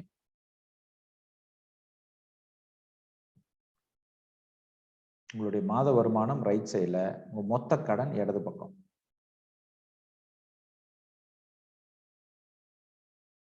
ரைட்? இப்ப ரொம்ப சிம்பிளா ஒரு விஷயம் சொல்றேன், இதை நீங்க அப்ளை பண்ண முடியுதான்னு பாருங்க. இப்ப எனக்கு மாசம் இவ்வளவு வருமானம்னு இருக்குன்னு எனக்கு தெரியுது, என்கிட்ட மொத்த கடன் இவ்வளவு இருக்குன்னு தெரியுது. என்னைக்காவது இந்த மொத்த கடனை நான் எத்தனை வருஷத்துல அடைக்க போறேன் அப்படின்னு நான் என்னைக்காவது யோசிச்சிருக்கேனா? அதாவது 1 வருஷத்துல அடைக்க போறேன், இல்ல 2 வருஷத்துல அடைக்க போறேன், 3 வருஷத்துல அடைக்க போறேன், 4 வருஷத்துல அடைக்க போறேன், ஏதாவது ஒரு டெட்லைன் எனக்கு இருக்கா? இது வரைக்கும் இருந்திருக்கா என் லைஃப்ல?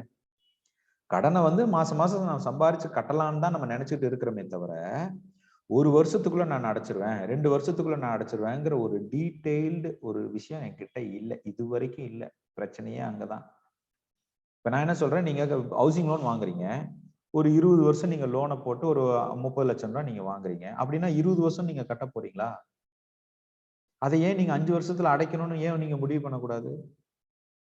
ஏன் முடிவு பண்ணக்கூடாது? முடிவு பண்ணணும்னா அதுக்கு உண்டான சாத்தியம் இல்லைன்னு நானே முடிவு பண்ணிட்டேன், நானே டிசைட் பண்ணிட்டேன். சார் இதையெல்லாம் 5 வருஷத்துல எப்படி சார் அடைக்கிறது அப்படின்னு நானே, அப்போ நான் இன்னும் என்னுடைய முழு திறனையும் நான் சோதித்து பார்க்கவில்லை, நான் முழுமையாக அனுபவிக்கவில்லை. அதுதான் இங்க காரணம். அப்ப நீங்க ஃபர்ஸ்ட் இந்த கடனை இத்தனை வருஷத்துல அடைக்க போறேங்கிற டெட்லைனை முதல்ல ஃபிக்ஸ் பண்ணுங்க. ஃபிக்ஸ் அ டெட்லைன் ஃபர்ஸ்ட். 2 வருஷத்துல நான் இந்த கடன் அடைக்க போறேன், 3 வருஷத்துல இந்த கடன் அடைக்க போறேன், 5 வருஷத்துல இந்த கடன் அடைக்க போறேன் அப்படின்னு ஃபிக்ஸ் பண்ணுங்க. இப்ப நீங்க ஃபார் எக்ஸாம்பிள் மொத்த கடனை 5 வருஷத்துல அடைக்க போறீங்கன்னா மொத்த கடன் டிவைடட் பை 5 போட்டீங்கன்னா ஒரு தொகை வருமா? அதுதானே நீங்க 1 வருஷத்துக்கு அடைக்க வேண்டியது. இப்போ வந்து ஃபார் எக்ஸாம்பிள் ஒரு 50 லட்சம் ரூபாய் கடன் இருக்குன்னு வச்சுக்கோங்களேன், அதை வந்து நான் ஒரு 5 வருஷத்துல நான் அடைக்க போறேன்னு நான் முடிவு பண்ணேன்னா அப்ப ஒரு வருஷத்துக்கு நான் 10 லட்சம் ரூபாய் கடன் அடைக்கணும், கரெக்டா? அப்போ ஒரு வருஷத்துக்கு நான் 10 லட்சம் ரூபாய் கடன் அடைக்கணும்னா நான் மாத வருமானம் வந்து எனக்கு வெறும் ஒரு 30,000 40,000 தான் இருக்குன்னா அதுல இருந்து நான் எப்படி 10 லட்சம் ரூபாய் கடன் அடைக்கிறேங்கிற கேள்வி எனக்கு இன்னும் வரவே இல்லை. இது வந்தாதான் என்னுடைய நுணுக்கங்களை நான் இன்னும் தொழிலில் என்னுடைய நுணுக்கங்களை நான் மேம்படுத்த முடியும். அதுதான் இங்க பிரச்சனைக்கு காரணம். அப்போ நீங்க இன்னும் உங்க செயலில் தெளிவில்லாமல் செய்து கொண்டிருக்கிறீர்கள், அதுதான் உங்க பிரச்சனைக்கு காரணமே தவிர இங்க வந்து கடன் வாங்கிட்டேங்கிறது பிரச்சனையே இல்லை. இப்ப கடன் வாங்கியாச்சு, இப்ப நான் அதை எப்படி மீட்டெடுத்து போறேன், இது எப்படி நான் வந்து அதுல இருந்து மீள போறேன்? ஒன்லி திங், நீங்கள் அன்றாடம் செய்கின்ற செயலில் சிறப்பானதொரு தரமானதொரு நுணுக்கத்தோடு ஏற்படுத்துகின்ற செயல் மட்டும்தான் உங்களை பிரச்சனையிலிருந்து மீட்டும். அவ்வளவுதான், சிம்பிள். அப்ப நான் இந்த பிரச்சனையிலிருந்து நான் மீட்டுவதற்கு நான் செய்கின்ற செயலில் சில விஷயங்கள் இருக்கு, அதுதான் அந்த கர்மவினை பிளாக்னு சொல்றது. அந்த பிளாக்கை பத்தி நம்ம நாளைக்கு நான் உங்களுக்கு வந்து சில விஷயங்களை நம்ம பண்ணுவோம். 4வது நாள் உங்களுக்கு ஒரு நயன தீட்சை மூலியமாக சில விஷயங்களை கருவியாக சொல்லியும் கொடுப்பேன்.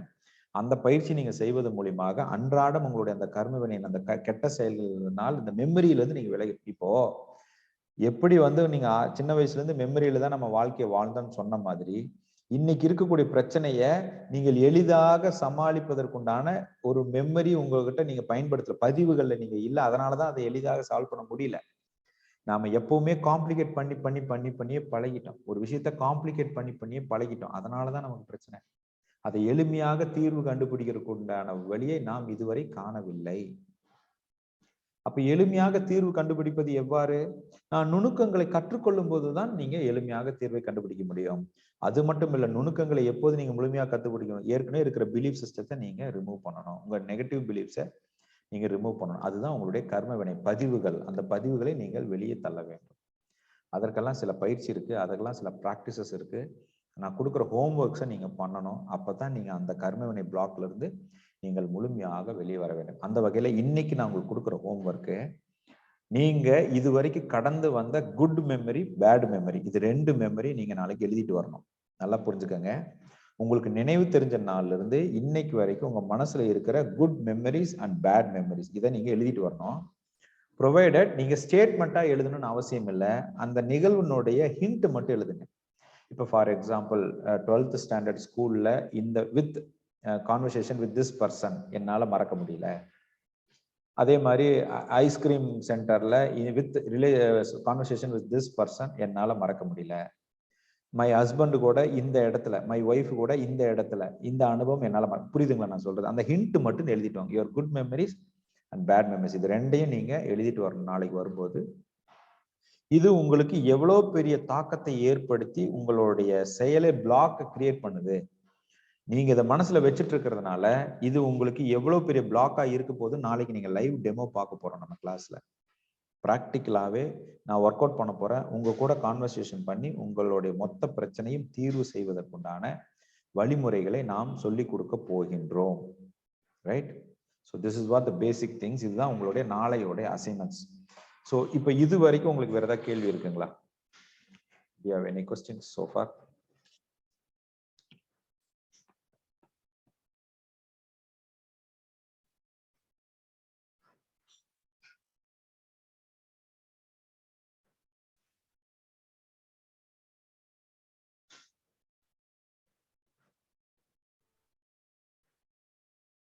ஜி வணக்கம்.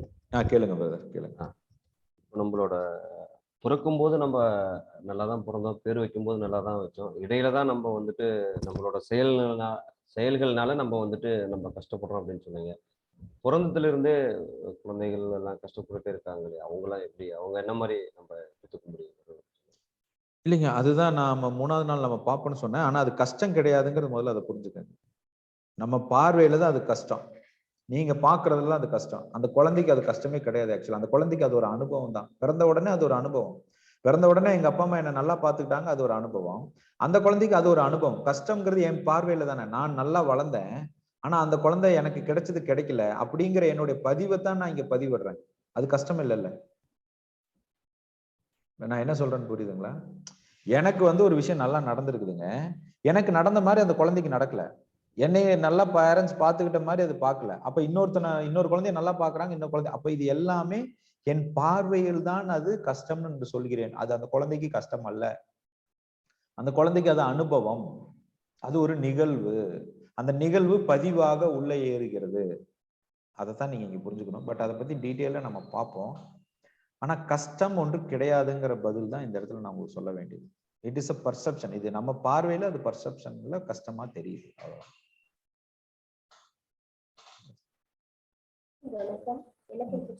கேளுங்க, கேளுங்க. ஒரு சில பதிவுகள் என்னதான் பண்ணாலும் வெளியில எடுக்க முடியல. அதை எப்படி ரிமூவ் பண்றாங்க? நீங்க நல்லா புரிஞ்சுக்கணும். இந்த பதிவுகளை வந்து எப்படி எடுக்கிறதுங்கிறத ரகசியத்தை நான் உங்களுக்கு நாளைக்கு அதைத்தான் சொல்லி கொடுக்க போறேன். அதுதான் ரகசியம்.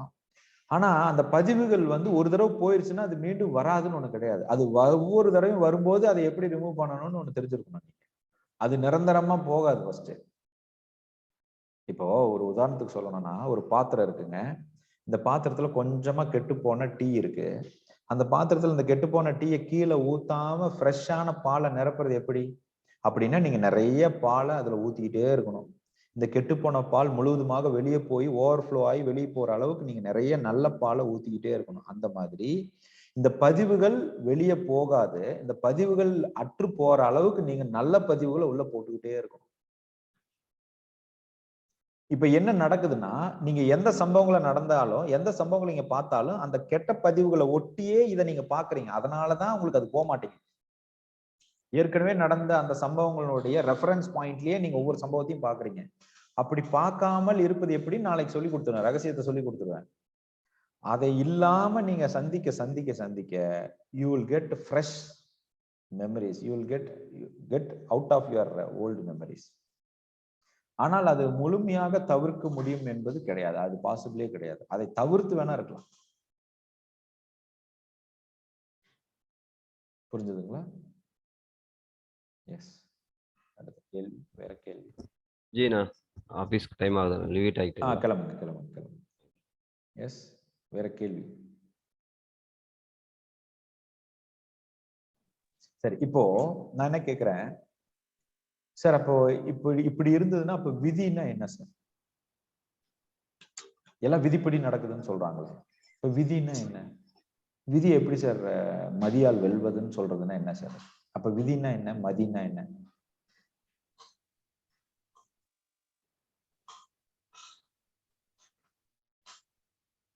விதினா என்னங்க? ஒருத்தர் பிறக்கும் போது அவருக்கு வந்து நீங்க பேர் வைக்கிறது நட்சத்திரம் பார்த்து நீங்க வச்சா நல்லா இருக்கணும்ல. நல்லா இல்லைன்னு நான் கேட்டேன் உங்களை. ஆமா, நம்ம நல்லா இல்லை. அப்ப நாம இங்க இன்னைக்கு வாழ்க்கையை அனுபவிக்கிறது விதிப்படி நடக்குதா? அப்ப விதினா என்ன? நம் செய்யும் செயல் தான் அது விதியை நோக்கி போகுது. விதியை நோக்கி போகுதுமா? அப்ப இங்க விதின்னு எதை சொல்லிட்டு இருக்கிறோம்? நம்ம நிறைய பேசுறோம்ல, எல்லாம் தலை விதிங்க, தலை விதிங்க, தலையெழுத்துன்னு சொல்றோம் இல்லையா? அது அப்படின்னா அது எதை சொல்லுகின்றோம்னு கேட்கிறாங்க. விளைவுகள். விளைவுகள். சரிங்க. நம் சந்திக்கும் ஒவ்வொரு செயலும் அது இதா கஷ்டத்துல வரும்போது ஐயோ இது என்னோட விதி அப்படின்னு நம்ம சொல்றோம். ஓகே, வேற பதில் இருக்குங்களா? விதி என்றால் என்ன?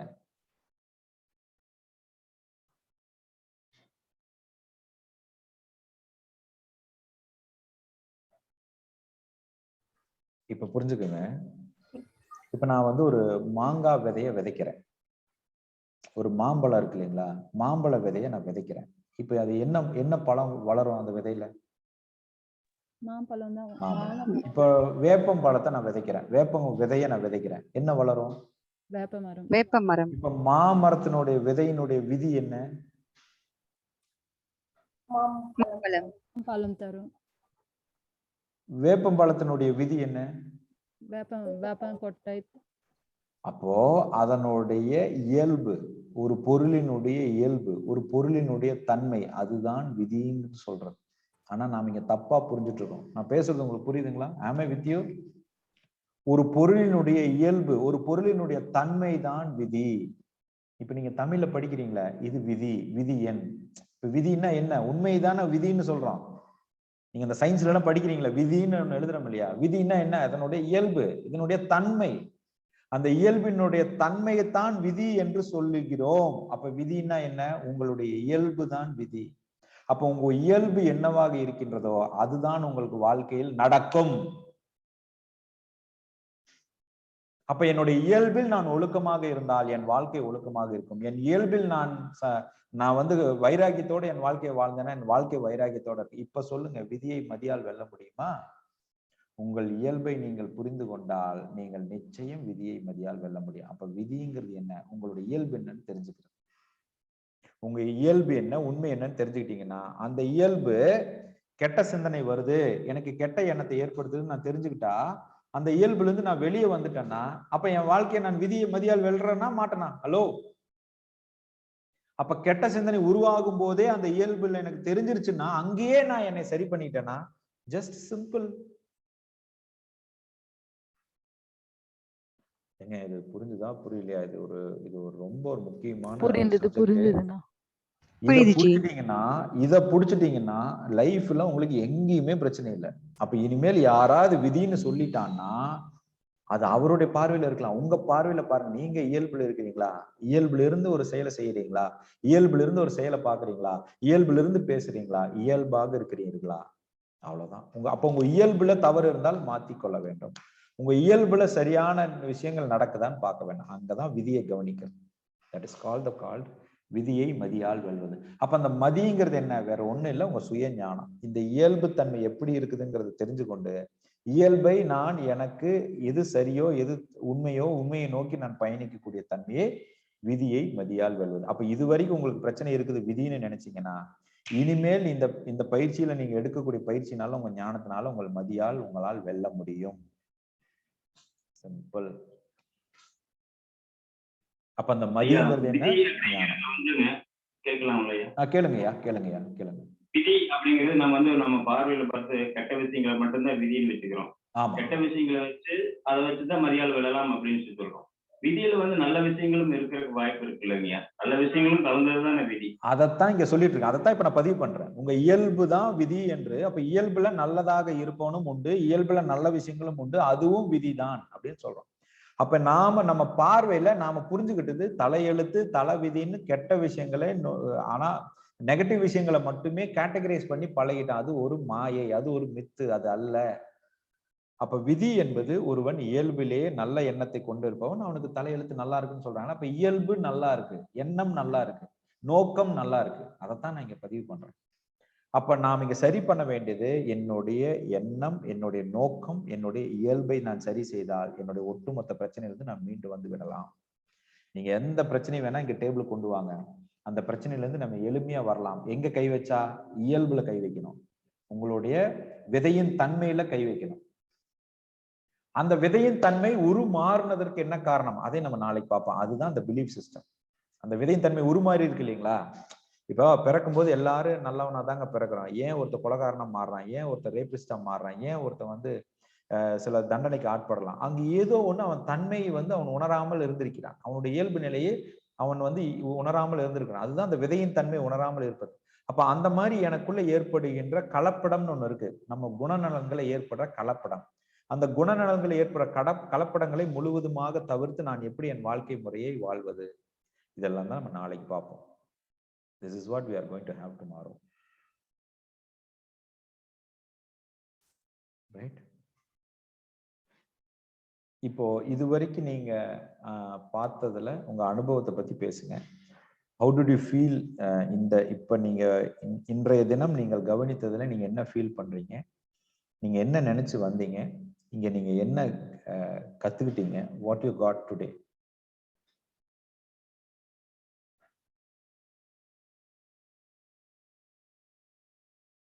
நீங்க என்ன எதிர்பார்த்து வந்தீங்க, நீங்க என்ன கத்துக்கிட்டீங்க, வாட் யூ லேர்ன்ட் டுடே?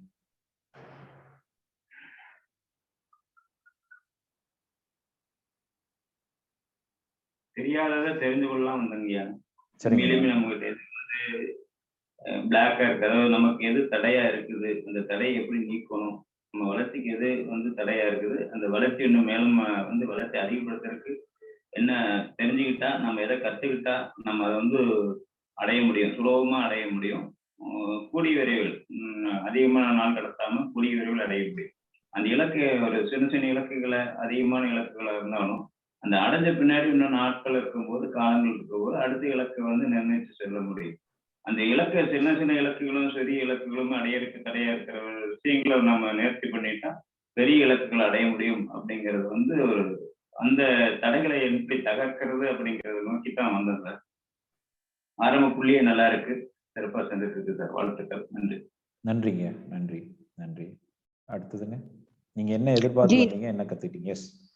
நம் வாழ்க்கையை சூழ்நிலை ஞானத்தில் கையாளுற வழிமுறைகள் ஜி நம்ம இன்னைக்கு கத்துக்கிட்டது. ஓகே, சிறப்பு. தேங்க்யூ. நெக்ஸ்ட், என்ன கத்துக்கிட்டீங்க?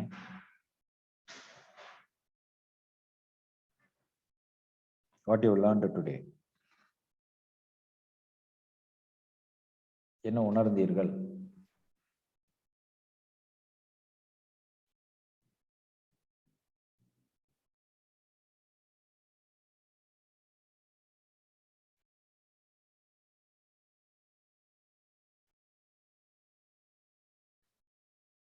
பேசலாம், எல்லாரும் பேசலாம். என்ன கத்துக்கிட்டீங்க, என்ன உணர்ந்தீங்க? விழிப்புடன் சத்திய பாதையில் செல்லும் போது அனைத்தும் நமக்கு நம்ம வந்து சேரும் அப்படின்றது புரிஞ்சுக்கிட்டோம். ஓகே, விழிப்புடன் சத்திய பாதையில் செல்லுது. Okay, good. வேற வேற என்ன உணர்ந்துக்கிட்டீங்க? தன்னை உணராமல் வந்து செய்யறதுனால வர விளைவுகள்லாம் வந்து நம்ம விதின்னு சொல்லிடுறோம் அப்படின்றது கத்துக்கிட்டேன். சிறப்புமா, சிறப்பு, நல்ல புரிதல். ஓகே, நாம் உணராமல் செய்கின்ற செயல்கள் எல்லாம் நாம் விதி மேல பழி போடுறோம் அப்படின்னு சொல்றீங்க. கரெக்ட். வேற வேற என்ன கத்துக்கிட்டீங்க?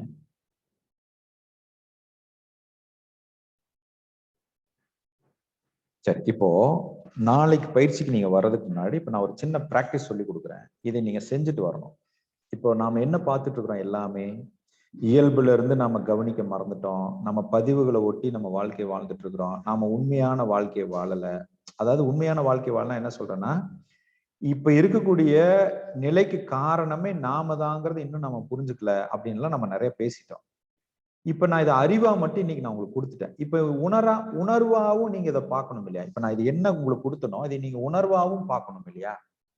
அந்த உணர்வா பார்க்கறத நீங்க எப்படி பார்க்க முடியும் அப்படின்னா, பேசிக்கலா உங்க மூச்சை கவனிக்கும் போது நீங்க அதை பார்க்க முடியும். ஏன்னா இது அத்தனையும் உங்களுக்குள்ள இம்பாக்ட் பண்றது மூச்சு தாங்க, வேற ஒண்ணுமே இல்லை. நாம் ஏன் கோயிலுக்கு போறோம் அப்படின்னா, நீங்க அங்க போய் சாமிகிட்ட போய் வேண்டுதல் வச்சா பழிக்குங்கிறதுக்காக கோயிலுக்கு போல. நீங்க கோயிலுக்கு போவதன் மூலியமாக, நீங்க கோயிலுக்கு அந்த இடத்துக்கு போவதன் மூலியமாக உங்க மூச்சு காத்து, சுத்தமான மூச்சு காத்தை சுவாசித்து உங்களுடைய சுவாசத்தை சுத்தப்படுத்தி உங்க சுவாசத்தை பலப்படுத்தி, அந்த மூச்சு தான் பிரதானமாக இருக்கின்ற அத்தனைக்கும் மூலமாக இருக்கக்கூடிய அந்த மூச்சை கவனிப்பதன் மூலியமாக உங்க சிந்தனை சீர்பட்டு, இந்த சிந்தனையினுடைய சீரான சிந்தனையின் மூலியமாக சிறப்பான செயல்களை நீங்கள் செய்வதற்காகத்தான் நம்ம கோயிலுக்கே போறோம். அப்ப இங்க இன்னைக்கு துவங்குற பகுதி என்னன்னு கேட்டீங்கன்னா, ரொம்ப சிம்பிள். நீங்க இன்னையில இருந்து எவ்வளவு தடவை இதை பண்ண முடியுமோ அதை பண்ணுங்க. ரொம்ப சிம்பிள்.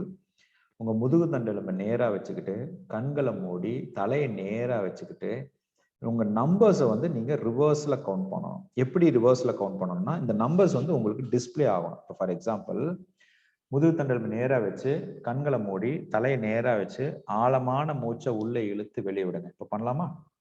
Shall we do? உங்க முதுகு தண்டெலும்பு நேராக இருக்கட்டும், கண்கள் மூடிய நிலையில இருக்கட்டும், ஆழமான மூச்சை உள்ள இழுத்து வெளியே விடுங்க. Take a deep breath in and breathe out. ஆழமான மூச்சை உள்ள இழுத்து வெளியே விடுங்க.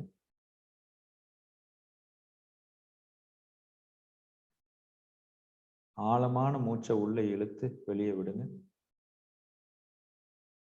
Take a deep breath in and breathe out.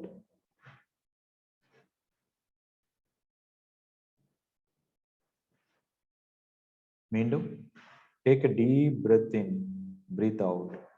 ஆழமான மூச்சை உள்ள இழுத்து வெளியே விடுங்க.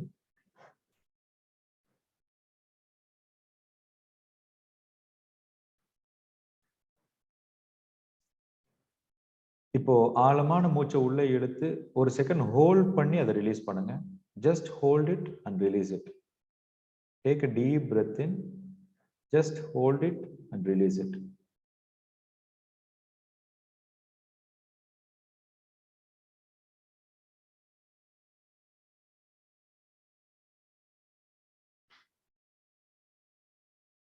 ஆழமான மூச்சை உள்ள இழுத்து ஜஸ்ட் ஹோல்ட் பண்ணி ரிலீஸ் பண்ணுங்க.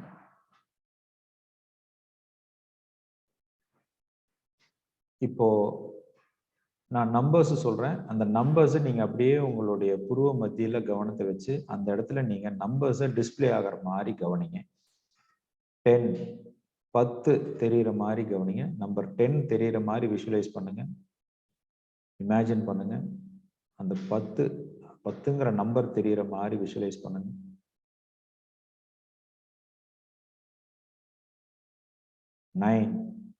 9 தெரிகிற மாதிரி விஷுவலைஸ் பண்ணுங்க.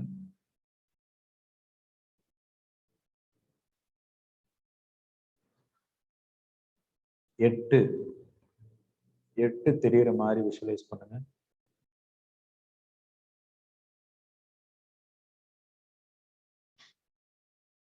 7 தெரிகிற மாதிரி விஷுவலைஸ் பண்ணுங்க.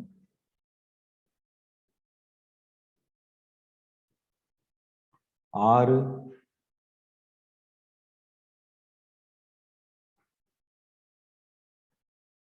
5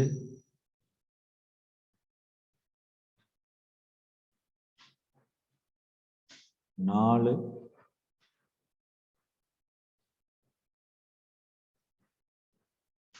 3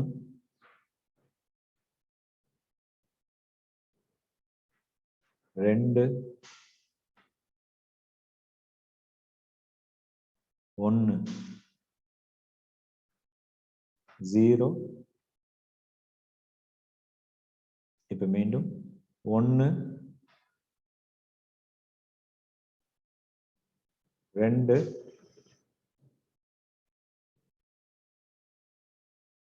3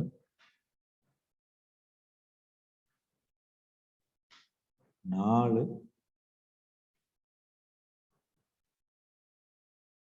5 6 7 8 9 10. இப்ப மெதுவா உங்களுடைய கவனத்தை மீண்டும் புருவத்தினுடைய மத்தியில வச்சு புருவத்தினுடைய மத்தியில உங்க கவனத்தை வச்சு உங்க 2 கைகளையும் உரசி உங்க கண்களை வச்சு just open your eyes right now.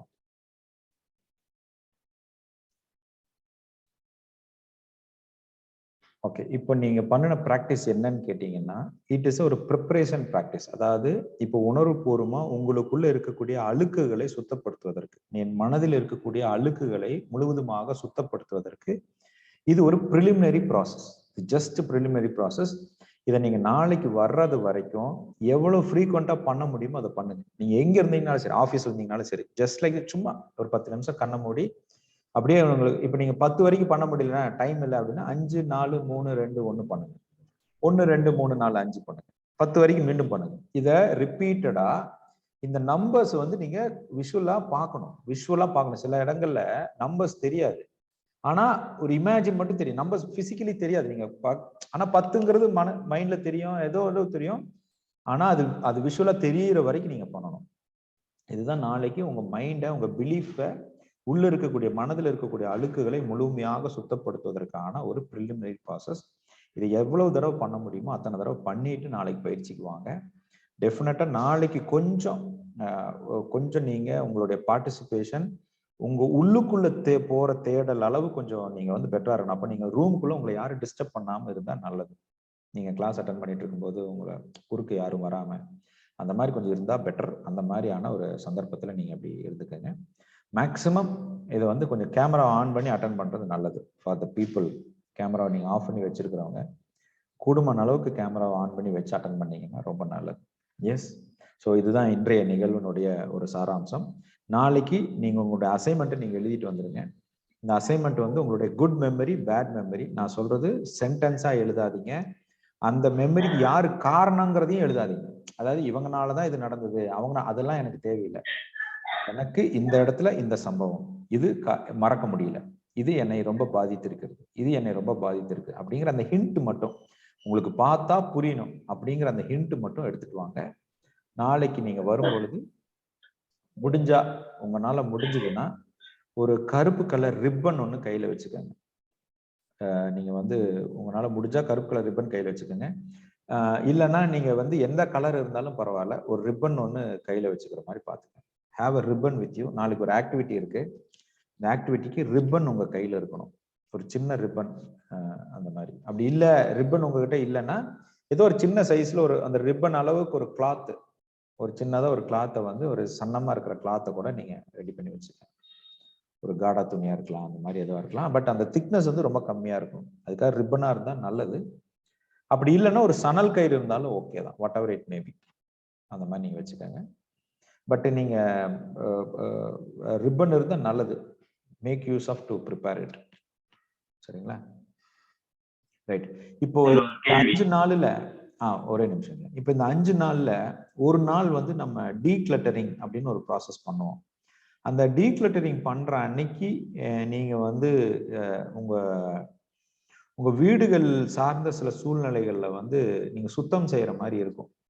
அது வந்து எய்தர் நீங்க சாயங்கால நேரமோ காலையில நேரமோ அதை நீங்க பிளான் பண்ணிக்கங்க. ஒரு மணி நேரம் உங்களை சுத்தி இருக்கக்கூடிய இடங்களை நீங்கள் டீக்ளட்டரிங், மைண்டையும் டீக்ளட்டரிங் பண்ணுவோம், இடத்தையும் டீக்ளட்டரிங் பண்ணுவோம், பாடியும் டீக்ளட்டரிங் பண்ணுவோம்.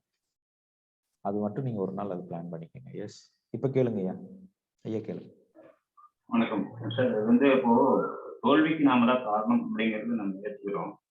வெற்றிக்கு நாம தான் காரணம் அப்படின்னு சொல்றீங்க. இந்த வெற்றிக்கு நாம தான் காரணம் அப்படின்னு சொல்லி மேற்கொண்டு போகும்போது தலைக்கணம், கர்வம் வரதுக்குண்டான வாய்ப்புகள் இருக்குது இல்ல சார்? இல்ல, நான் சொன்னது வந்து சார், வெற்றிக்கு நான் தான் காரணம்னு சொல்றது வந்து என்ன பர்ஸ்பெக்டிவ்ல சொல்றேன்னா, ஒரு செயலை நீங்கள் நடந்து முடிஞ்சதுன்னா அதுக்கு நீங்க பண்ண முயற்சியைத்தான் நான் சொல்றேன். அந்த முயற்சி எடுத்ததுனாலதானே நடந்தது, அதைத்தான் காரணம் என்று சொல்கிறேன்.